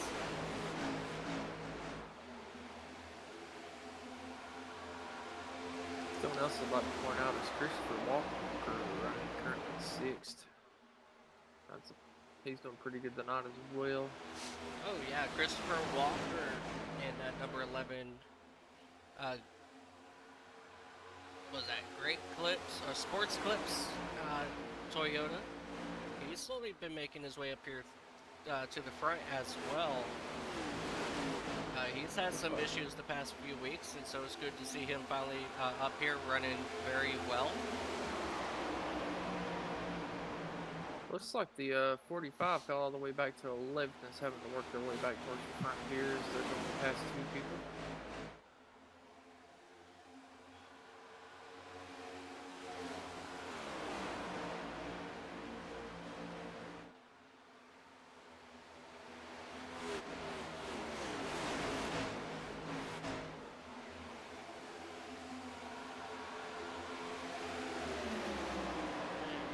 Comes Thomas Flynn. He's trying to now work to the inside here of Danny Solo, but he's unable to make it happen through 3 and 4. He actually just lost like a good 4 car lengths on him out of turn number 4 as there's a lot of movement going on behind him with Tony Fry in that number 41 machine area. So we bounce back here to Angel Hernandez in that number 45. He's slipped all the way back here to 10. So he's got a lot of work to do to bring himself back towards the front. If you don't mind, go take a look at the lead here. It appears as Nick Miller is actually was getting around on the inside of Dylan Basin there. They both hit the wall coming off of 4, but he's absolutely all over Dylan at the moment. Oh, absolutely. Nick Miller out of Lehigh Valley, Pennsylvania. You know, he's also been a pretty quick driver week in and week out. So it's pretty cool to see him back up here in that number 99 machine. So he just got a huge run coming off the 4 here, all over the back of Dylan.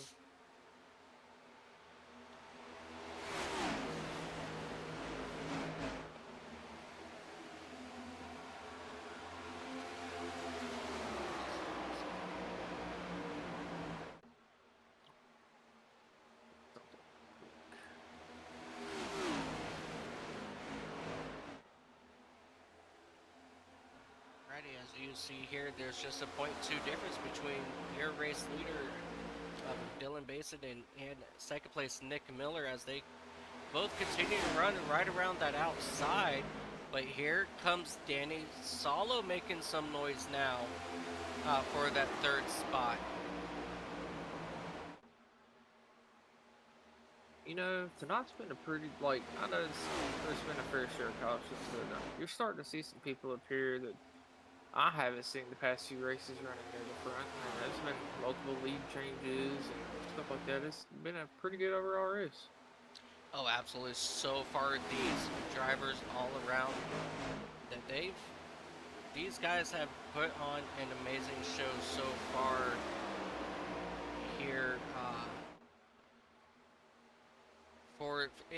in this race all around. You know, it's been absolutely phenomenal. And as we take a look here at Danny's solo, you know, this is your battle currently here for the top 4, as these are your 4 drivers as Solo gets into the wall, and that will bring Flynn right back to his back bumper. You know, all this right here is the battle for first. As Basin, he's starting to pull away here once again from the 99 of Nick Miller. I think at this point, you know, Miller might be, you know, just pulled off a little bit here, let his tires, you know, cool back down the best he can. And the reason why I say that is because here comes Danny Solo in that number 10 machine once again. He's slowly reeling in that number 99 of Nick Miller.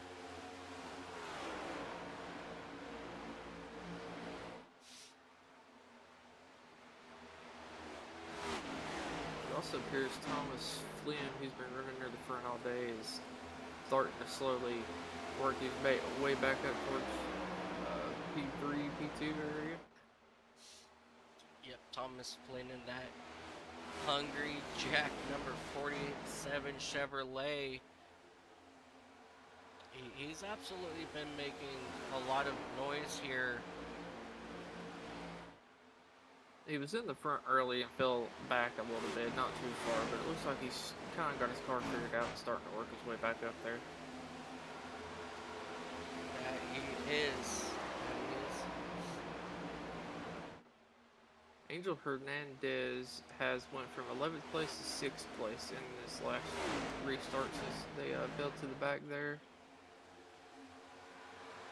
So making their way back up through the field as well. He's slowly trying to make his way, but it looks like Justin Lee Pearson in that number 77, he's going to be making it a little bit hard for him to continue to move forward, as he's starting to put a lot of pressure now on Hernandez. Another thing about this track is aero blocking. The aero blocking here is absolutely atrocious. As the interview we had earlier, when he said he got behind Dylan, his car got really tight. That's exactly what I'm talking about. Just any form of aero blocking here will really mess somebody up and throw their line off and make their car build tight. Oh, absolutely. You know, as these drivers are now running side by side in the middle of a 3 and 4. And now back down here to the front straightaway. It looks like Justin Pearson, he will have a good strong run now heading down here into turn 1, and he'll possibly clear Hernandez here on the exit of turn 2 as Hernandez gets into the wall, and that will absolutely bring Pearson in front of Hernandez. But here comes Hernandez back to the outside with that speed out of turn 2.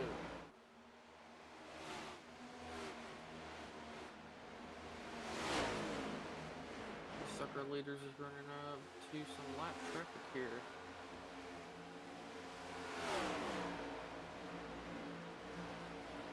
So one of the cool things about SDK Gaming is we have pretty much like what I like to call the activity tracker. I can see everything that's happening, you know, an hour and 17 minutes and 3 seconds into the race. Pearson passed Hernandez for 6th. And in a matter of not even 6-7 seconds, Hernandez and Lee, they passed each other about 10-12 times in 7 seconds. Crazy.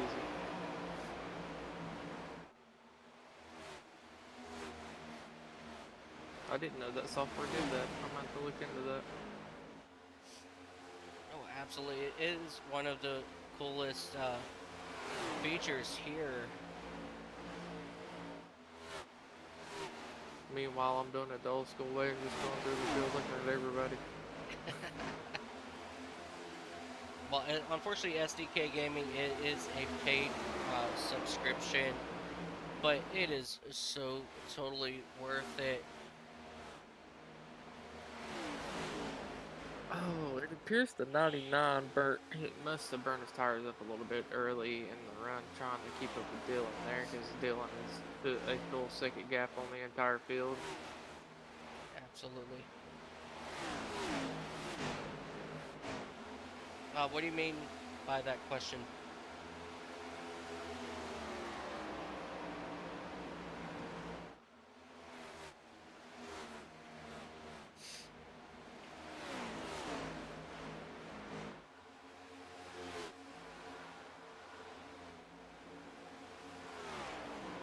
Oh, okay. Yeah, so that just means a in-race recorder. Why, who is it? Mr. Mettler. Drag him up here if he'd like. You said Mettler?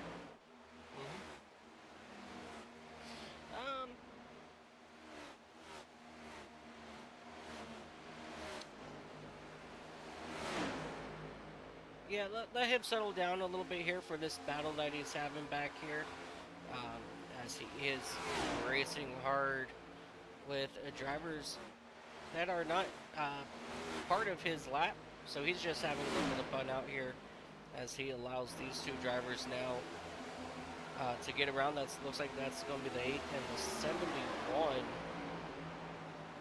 as he is driving around there.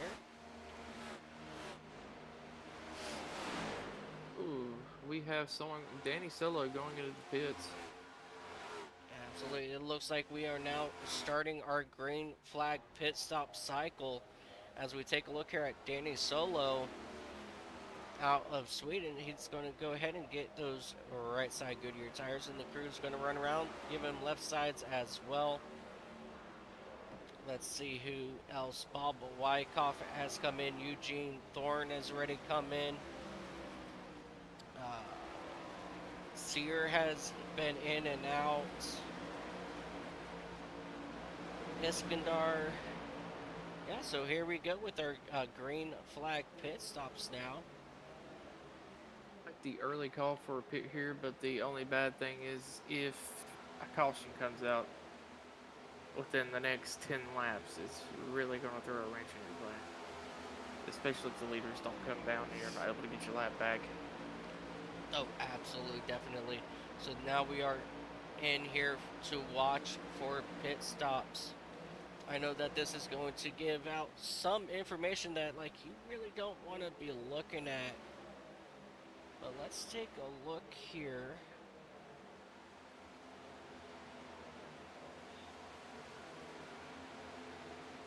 And this is our current stint lengths for these drivers.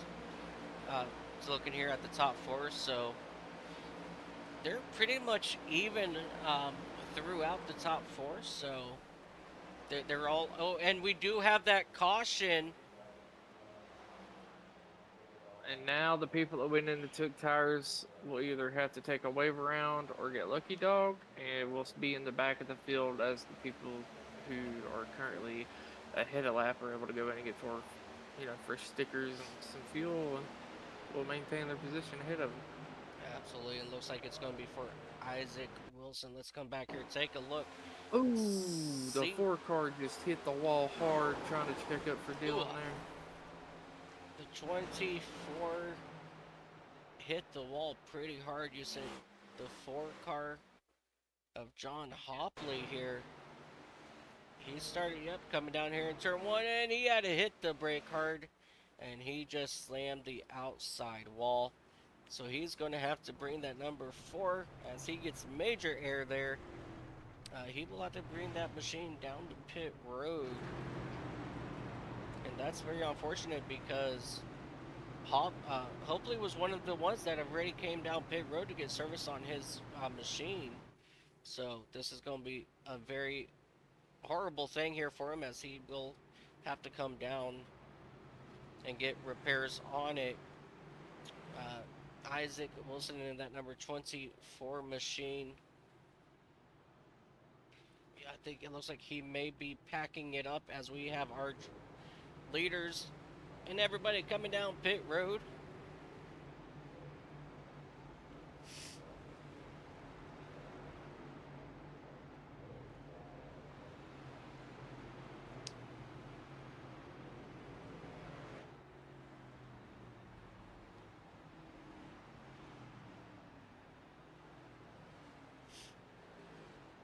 As we see all the cars down here getting 4 fresh Goodyear Eagle tires put on these machines. It looks like the 12 car getting some positions there in the pit.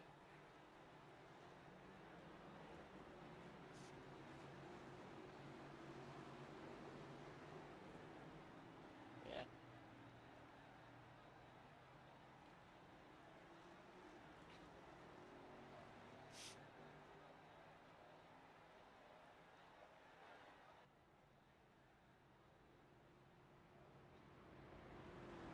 As we take a look at these cars come rolling through turns 3.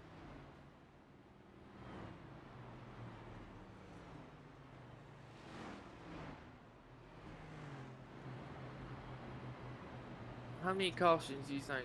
How many more? Well, we have 23 to go this time. I would have to say if anything, I don't want to, but we may see at least 2 more cautions. I'm gonna say there might be one more with like 10 to go. I'm feeling it, but in all honesty, I'd like to see it go green. Oh, absolutely. As we have a lot of these drivers up front doing something, trying to get themselves all organized here. I believe some of these cars were trying to get a wave around and didn't get it for some reason here. Yep, Justin Johnson in that number 22. He stayed out this time by. Alrighty, ladies and gentlemen, we're going to do a little something funky here on this restart. I want you guys to go ahead and crank up your sound. We are going to stay nice and quiet here. And let's get them going green. Enjoy our version of Crank It Up.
ladies and gentlemen, looks like we have another caution with 19 laps to go. That'll be for Justin Johnson here in the number 22.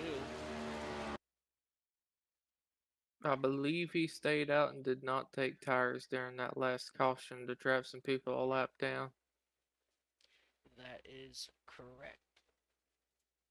So these old tires probably got him. Let's now take a look here, see exactly what happened. He drifted up, almost hit the, hard hit into this H car. As he will go ahead and spin it here on the back straightaway.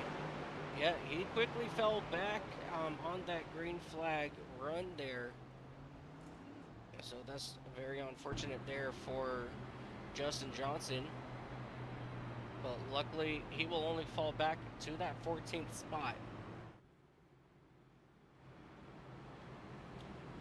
And I just want to point out, Rhea Ferris, she's all the way up here into that 13th spot now in the number 21 machine. She's slowly made her way towards towards the top 10. So a very strong run for Rhea Ferris here as well. Looks like Danny Siller will be getting his lap back this time.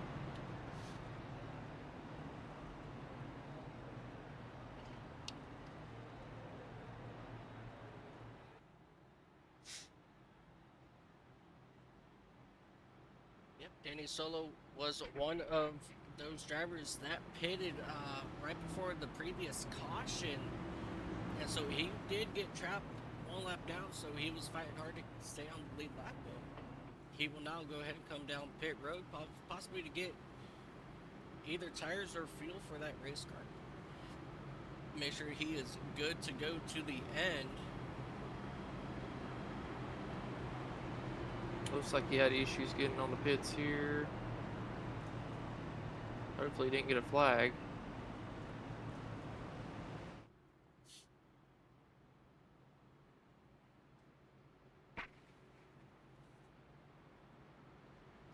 When we go green flag racing, we're going to have just about 16 laps remaining.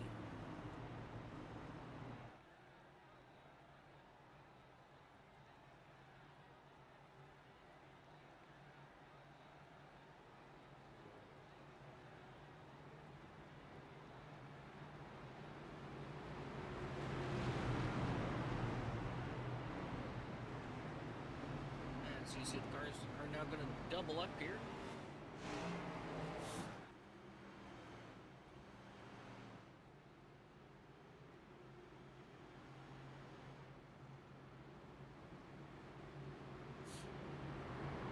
Alright, 16 laps to go this time.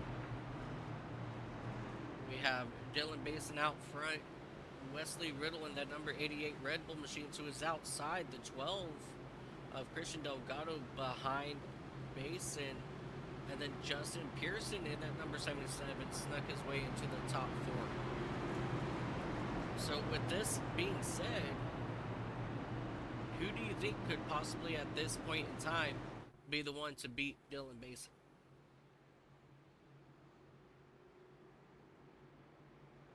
See, I believe that number 12 of Christian Delgado could definitely get a sneak here. Wesley Riddle's been pretty good on the short runs here. Thomas Flynn, I mean, all the top 5 has definitely got a chance here.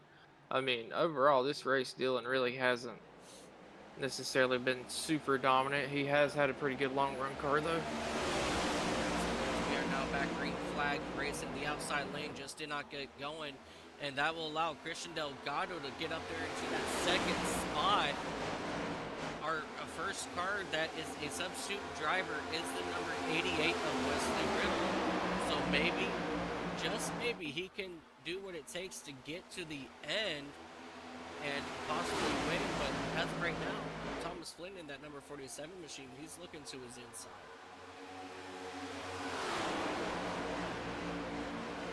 Dylan Basin once again pulling out to about a half a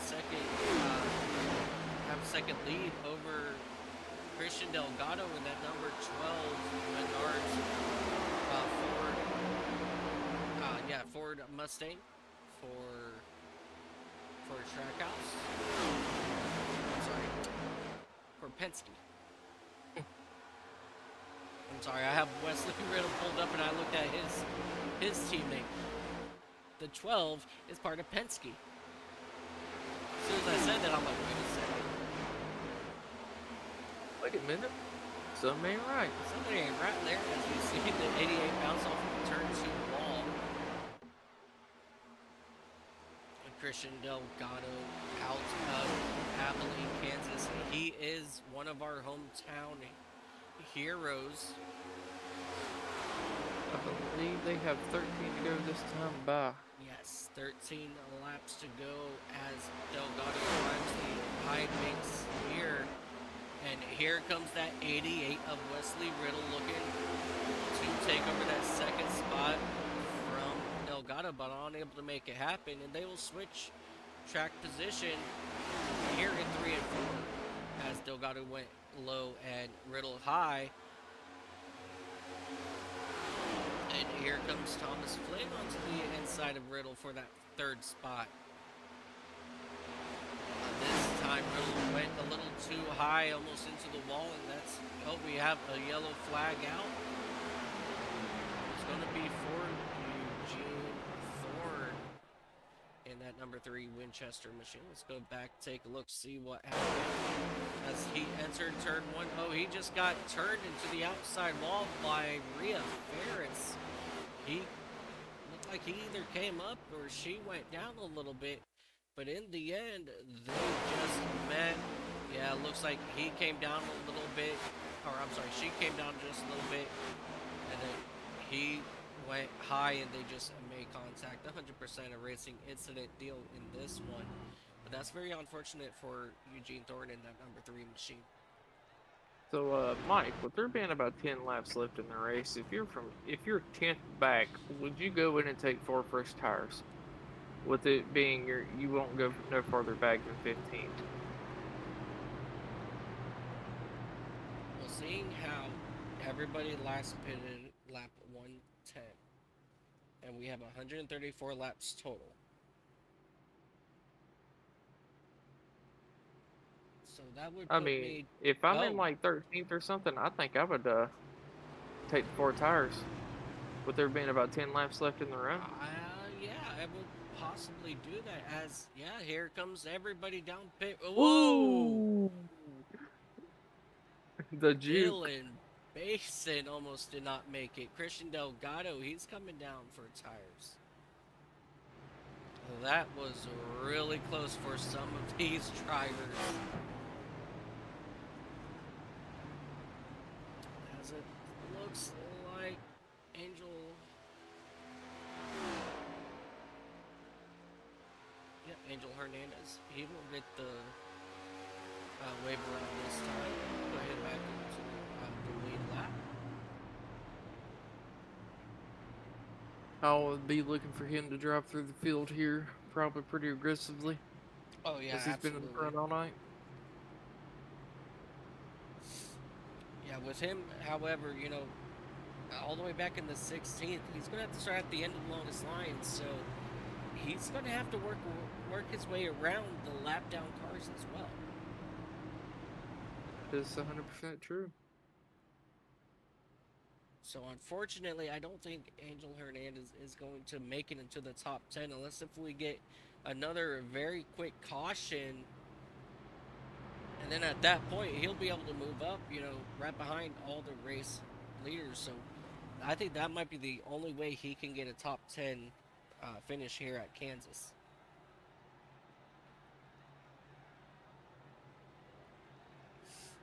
All right, lights will go out on the pace car this time by Wesley Riddle will join Dylan Basin on the outside. Row 1 when we go back green flag. 8 laps will decide this. Can Wesley Riddle, can Justin Lee Pearson, Charles Robertson, Tony Fry, do any of these drivers have enough to take on Dylan Basin and prevent him from getting another top 5 win you know, or get his next 5th win of the season in just a matter of 6 races.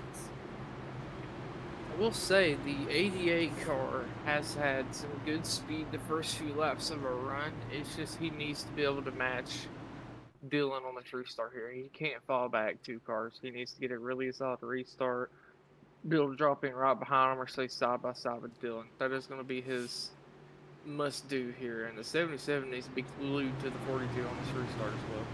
Oh, absolutely. You know, if I was Tony Fry, I would be right there on the back bumper of Wesley to try to give him some sort of shove as we are green flag racing 8 laps remaining here at Kansas.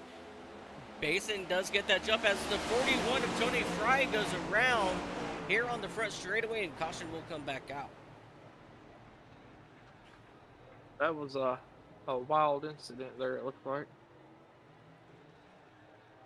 Absolutely. Let's come back here and take a look. Looks like, yeah, the inside right behind Pearson just didn't get going, and that caused the 41 to get turned. So that's very unfortunate there for Tony Fry, as he will fall back all the way to that 16th spot. Are you sure he got turned? It kind of looked like he oh no, he downshifted. He money shifted. Oh, no, he downshifted on that. Let's ride on board and listen to that issue.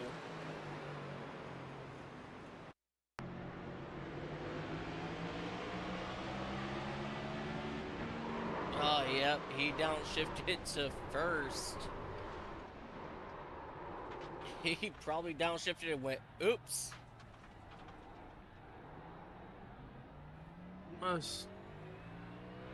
How's it going, Bob? Good. How are you? Doing all right. Can't complain too bad.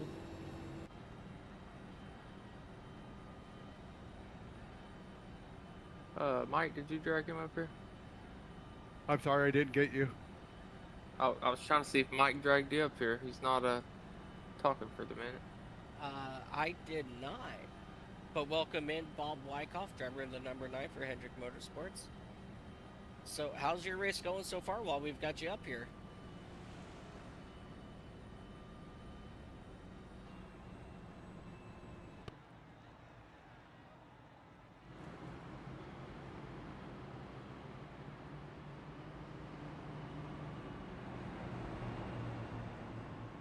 You still there, Bob? Yeah, I'm still here. Sorry. How's your race going, bud? It was going okay until I got caught a lap down, and then I got rear-ended at the last caution that I think totaled my race. So I'm just holding out and see what I can get out of it. Ah, that sounds very unfortunate, man. Alright, I'm gonna move you back down to your Hendrick Motorsports. Is that good with you?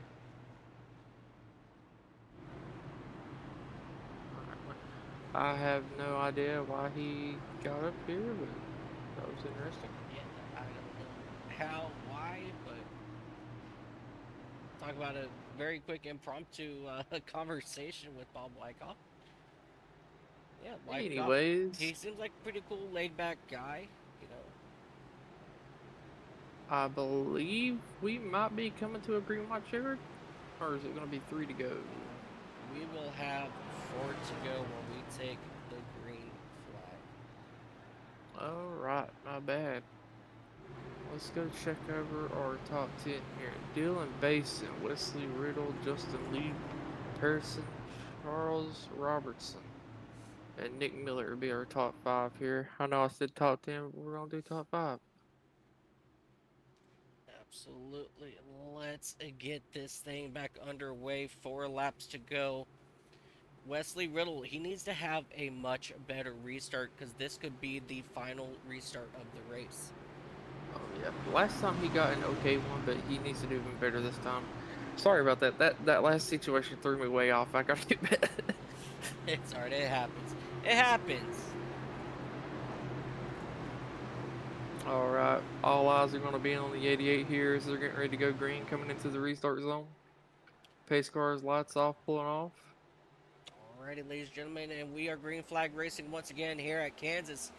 4 laps remaining. Good start there by Dylan Basin once again, but much better restart for Wesley Riddle. But here comes Charles Robertson in that number 20 machine as they go 3 wide out of turn 2. As Charles Robertson in that number 20 machine has snuck his way up to that top 2.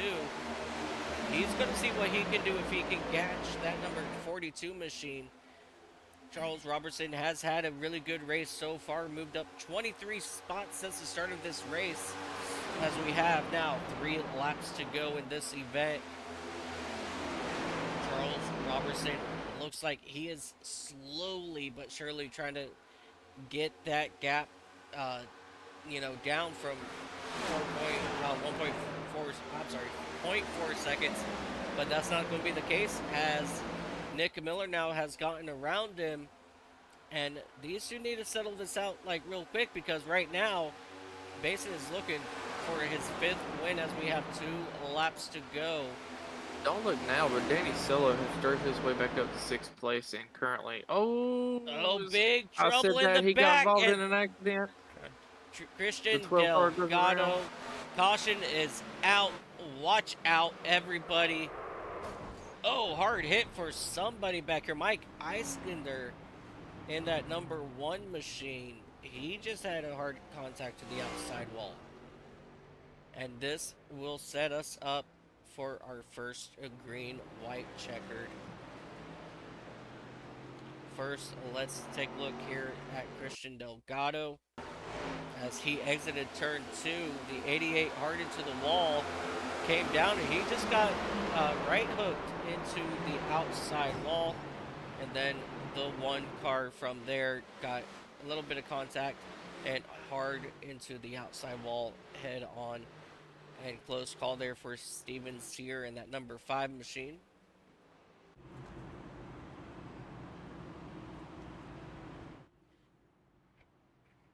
Alright, so on this restart, we now have Nick Miller in that number 99 up front.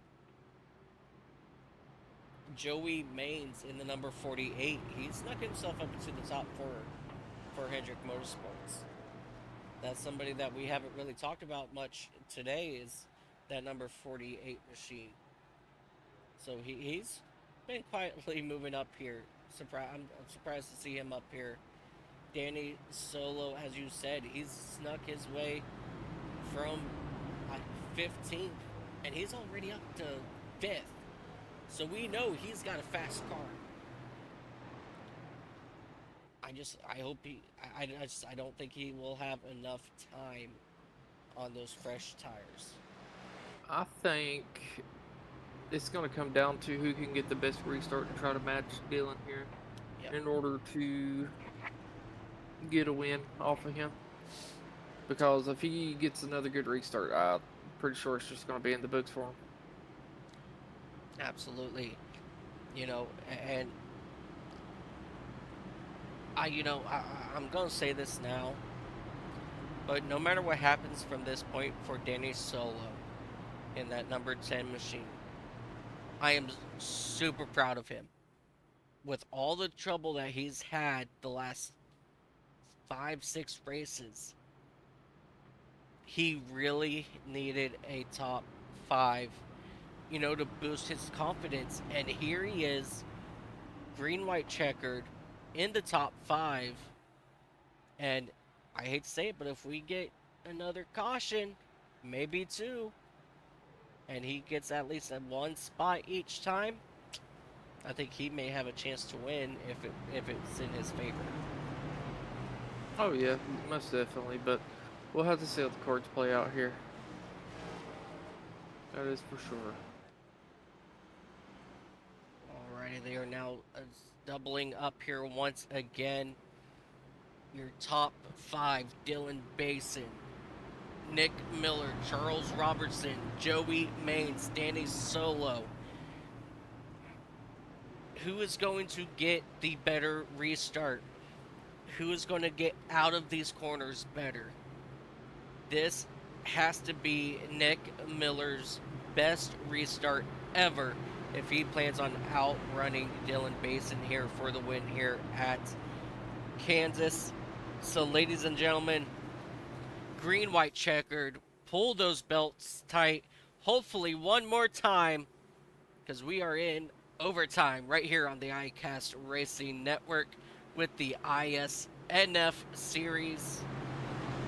Let's get this thing going. Out of the corner here, side by side. Green flag is back in the air. Phenomenal start by Nick Miller on that outside. He's going to have to make sure he can hold that momentum as they dive down into turn number 1. But Basin, he just has that much more momentum coming out as we have trouble behind him. The 47 hard into the wall as we have trouble, and caution will come out here once again. And don't look now, but look. Well, don't look now, but P4 is occupied by Danny Solo.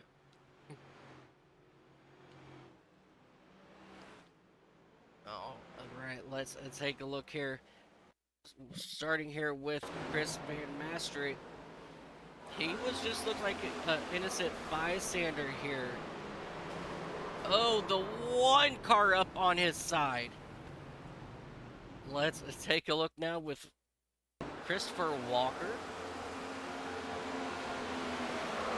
He almost got away with it in that number 11 machine. Thomas Flynn involved. Let's take a look here. This is what originally started the whole ordeal as he came down into the 48 and the 11.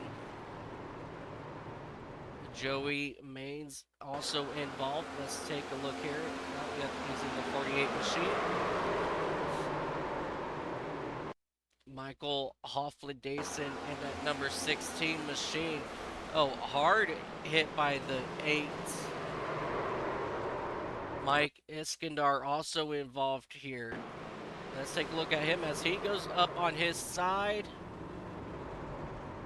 And he will come to a stop on his side. What a wild ride there for Mike Iskandar. Christopher Walker, he also had, he's the number 11. Thomas Flynn, he was trying to make it down pit road, but he could not make it. A lot of strong racers there involved in that one.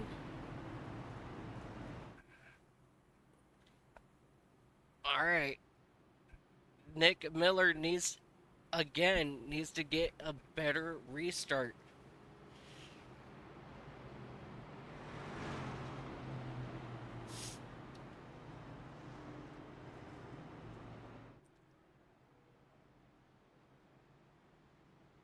All right, Dakota. Here's the big question, buddy. What's up? You're starting behind Dylan Basin. You are Charles Robertson. Heading down into turn 1. Do you put the bumper to Dylan to try to take home the win? On the restart, Absolutely. I'm gonna be on his bumper all the way down the front stretch. Just we have a chance to battle it out. But that's just me. Oh, the last lap? I mean, I'd definitely move him out of the lane. Don't get me wrong. If I had the chance, I'd put the bumper to him. I hear that. Your top 4, top 5. Look who is in 4th spot. Angel Hernandez in that number 45 machine. He has worked his way back up here into the top 5. The 20 car really needs to be glued to the 42's bumper here on this restart. Yeah, he's laying back just a little bit. He's probably looking to get a small little run here as they get ready to fire off. Yep, there he goes. he gets that little run. Dylan Basin waits till the last second to go. And I think that was by design because of how much room the 20 cars left behind him. Here they come now through turns 1 and 2. Right on the back bumper is Charles Robertson. As they come out of turn number 2, Robertson's going to have to make a huge move here if he wants to win as they dive down here in turns number 3 and 4. Out of turn 4 now, white flag is out in the air for Dylan Basin. Now is the time to make your final move. But I don't know if anybody's going to have anything for Dylan Basin as they come through turns 3 and 4 down on the white line. And Nick Miller gets into the outside wall, and here comes Angel Hernandez looking to take over that third spot. Jacob Treat has crashed it on the back straightaway. We'll get that to that in a minute. Ladies and gentlemen, Mr. 5, Dylan Basin will bring it home for his 5th win of the season here at Kansas as he drifts it through turns 1 and 2. Oh, and there's, hard contact. The 8 car just sitting over in turns 1 At and this 2. point, somebody's going to have to put a bounty on the 42. And let's take a look here with what happened to the 8. He originally just got loose. Hard impact as he was just sitting here in turns 1 and 2. As you see, the whole field goes by. I'm unsure of why he didn't move, but once these drivers crossed the start-finish line, they came into turn 1 and 2 with him sitting there and hard impact there by the 10. The 16 goes around. But ladies and gentlemen, your race winner once again is Dylan Basin in that number 42 machine. Let's slow this down just a little bit more here.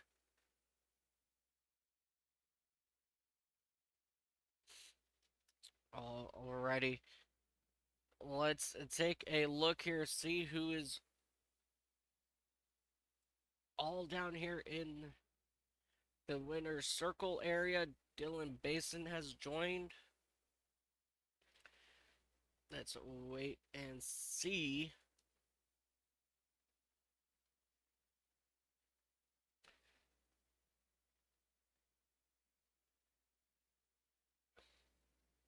Nope.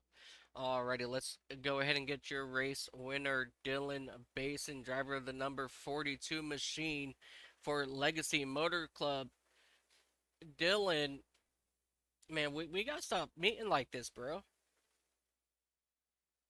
Well, I mean, I'm not sure how else we could meet. I'm just doing my job. That is a very true. That Dollar Tree number 42 Toyota looked absolutely fast today. How was you qualified a little bit, I think 7th or 8th. How did you manage to make your car into one of the fastest cars today? And while qualifying with this combo, it's almost full throttle around the track, and for some reason you would think it'd be easier to, be fast in full throttle qualifying, but apparently I suck at it. Like I need some off throttle time to run a good hot laps. But in the race, obviously, we got some dirty air, and you got to conserve the tires. Not all just about hot lapping the whole time. And the dirty air was pretty horrible to get through at first. We're carrying so much speed and not really lifting off a lot. Just so much. A lot of the rotation you get is dependent on the diffuser getting all the downforce it needs, and when you're behind somebody, you get like half that downforce, and you're going straight. So, like you can probably see early in the race, I'm looking middle, top, bottom, wherever I clean air, just to go and find some time. And once you take the lead, I mean, it's pretty hard to lose it. You can't really pull away with the draft, but you can control the field with the dirty air and just playing some mind games and whatnot. Yeah, absolutely. The last 10 laps, you saw 3 different drivers on your outside on these restarts. That of Nick Miller. I think Charles Robertson was up there once. Um, Angel Hernandez. What were your thoughts in the final restarts? And did you think any of them could possibly outrun you to beat you today? I don't think there's any reason I should believe they could have. I mean, every other restart, I've been able to fly up there and keep the lead, especially with the clean air, running full throttle on the bottom, going into turn 1 and 2. Um, I mean, Nick probably had the best shot of at least hanging to my outside, but I just arced him out enough to where he couldn't turn in as early as he wanted to. And I got the good run through the corner, and he got a little bit tight, and I cleared him. After that, he jumped to start barely in the next restart. The second time I made him do that this season, he thinks I'm going to go early in the box, and I go late, and he jumps it and gets penalized. So just got to play mind games. That's really all it is with this combo. Oh, Alright, absolutely. I got a Next, quick question yep, for you. go ahead, Dakota. So, with this being 5 races in a row, you look at some of the greats. I think Bobby Allison has 5 in a row and Not all not that, but not 5 in a row. Yeah, I got He well, killed he last he, week in he New got Hampshire. killed last week. oh, I must have missed that one. My bad. I thought But you was on still, a 5 win streak. that's 5 races in 6 races. I was just gonna ask if he thought he can get 10, like match Richard Petty style. You know what I'm saying? Oh, what if we'll be at 10? Oh yeah, I mean, he's fast. Dylan is fast, and I believe that he can do it, you know, and it's just been absolutely phenomenal. Next week, Dylan, we're heading to Charlotte for the Roval. We've seen how good you are here on ovals, but how about road courses? Are we expecting to see about the same out of you next week? I mean, at Watkins Glen before I had a lap car parked on the bus stop and then gets pushed into pit road. I had like a 10-second lead, so I feel pretty confident. I know the Roval it's at a reconfiguration, and we're all gonna get used to that, and I'm sure there's probably gonna be plenty of crashes in that little hairpin. But I have no reason to not be concerned, or sorry, I have no reason to be concerned my road course pace. If it wasn't for the unfortunate luck at Watkins Glen earlier this season, probably could have had a total of 6 wins right now. So yeah, I feel pretty confident. Just gotta look out for the new hairpin. Alrighty. Congratulations, Dylan, on your 5th win of the season. We look forward to seeing you next week when we visit Charlotte for the Roval. And you have yourself a wonderful week and see you next week, buddy. Yep, you too. Thank you. Ladies and gentlemen, your race winner, Dylan Basin, driver of that number 42 Dollar Tree Toyota. As of right now, no one else is joined here in the winner's circle. Um, so, with that being said, let's go ahead and we are going to fly high above this beautiful speedway. And let's take a look at your race results. Dylan Basin, he is your race winner, followed by Charles Robertson in that number 20 machine. Angel Hernandez. Why am I getting 2 different results here?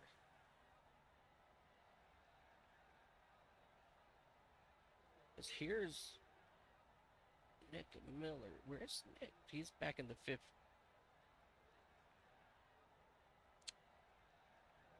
Uh-huh. I think that's what he was saying. Let me take a look at these results. Yes. Alrighty, ladies and gentlemen. I apologize about that. Let's go ahead and do this once again. So Dylan Bass is your race winner. Charles Robertson in second, the number 20. Angel Hernandez will bring it home third in that number 45 machine. Danny Solo, what an incredible run for Danny. He gets a top 4. The confidence booster that he really needed, he's gotten. Tony Fry in the number 41 will round out your top 5. 6, you have Chris Bishop in the number 71 machine. Joey Maines in the number 48 will bring it home 7th. Steven Sear worked his way back up into the top 8 with in his number 5 Chevrolet. Christopher Walker in the number 11 machine will bring it home ninth. And Rhea Ferris in that number 21 machine snuck it up into the top 10 on the final lap. Good run for Rhea Ferris in that number 21 as a sub driver. Bob Wyckoff in the number 9 will bring it home 11th. Wesley Riddle in the number 88, he will bring it home 12th. Larry Fairman will bring it home 34th. Jacob Treat in that number 8 machine, he'll bring it home 14th. Nick Miller in that number 99, who got a black flag for jumping the restart on that final restart. He fell back to 15th, one lap down. Justin Lee Pearson in the number 77 machine, 16th. Christian Delgado, tough break for Delgado in the number 12 machine for Penske. Had an incredible race all day and then just unfortunate turns of events. Thomas Flynn in that number 47 machine had a very, very strong run out here today as well, as he also unfortunately had some issues there. 19th, you have Justin Johnson. 20th, Mike Eskinder in the number 1 machine. Eric Jorgensen in the number 7 machine will be 21st. John Hopley in that number 4 machine will be 22nd. Chris Van Mastert in the number 38 machine will finish 23rd. Matt Metler in the number 66 will finish 24th. Ethan Farless in the number 6, 25th. Michael Hofledason, very tough race for him in that number 16 machine. He will bring it home 26th. Isaac Wilson, 24th. Eugene Thorne had a strong early performance and then unfortunately got caught up in a wreck and that ruined his day. 29th, Michael Gervey in the 35. 30th is Martin Roberg in the number 19. Shane Griffin in the number 43. 32nd, Chase Harden in the number 51. Scott Weimer in the number 60 will finish 33rd today. Mark Gonzalez in the number 2, he will finish 34th. Andrew Miller in the 54 will finish 35th. And rounding out your field will be Alyssa Sharp in that number 17 machine. What an absolute race today. What an incredible finish. Everything went haywire. Everything went crazy. Dakota, what are your final thoughts before we break away here today? Final thoughts. Overall, it was a good race. There was a lot of position changes. I mean, there was a decent bit of cautions, but there was a lot of side-by-side action. 3 wide, 2 wide. Might have even been a 4 wide at one point. And the race ended up pretty good. It was eventful. A lot of drivers you don't typically see up in the front every week, making themselves known. Yeah, a lot of surprises up here in the front, including Danny Solo in that number 10. A lot of good racing, a lot of good passing, but no one once again could beat that number 42 driver of Dylan Basin for Legacy Motor Club. Ladies and gentlemen, that will do it for us right here on the iCast Racing Network, powered by iRacing. We would like to spend a special thanks out to SDK Gaming once again for all of their phenomenal overlays. We want to send out a special thank you to SimRacersHub.com for check them out for all of your sim racing statistics needs. On behalf of myself and Dakota LaRue, this has been a pleasure here at Kansas, and we will see you live next week, same time, same place, here on the iCast Racing Network, except we will be at Charlotte Motor Speedway as these drivers take on the left and right turns of the Roval. Until then, ladies and gentlemen, you know how it goes. Happy time zones. See ya next week. This has been a production of the iCast Racing Network powered by iRacing. Thank you for your continued support. Don't forget to like and subscribe for notifications for all of our live events right here on YouTube and Twitch. We would like to thank SDK Gaming for their production overlays that makes this event enjoyable. Until next time, happy time zones.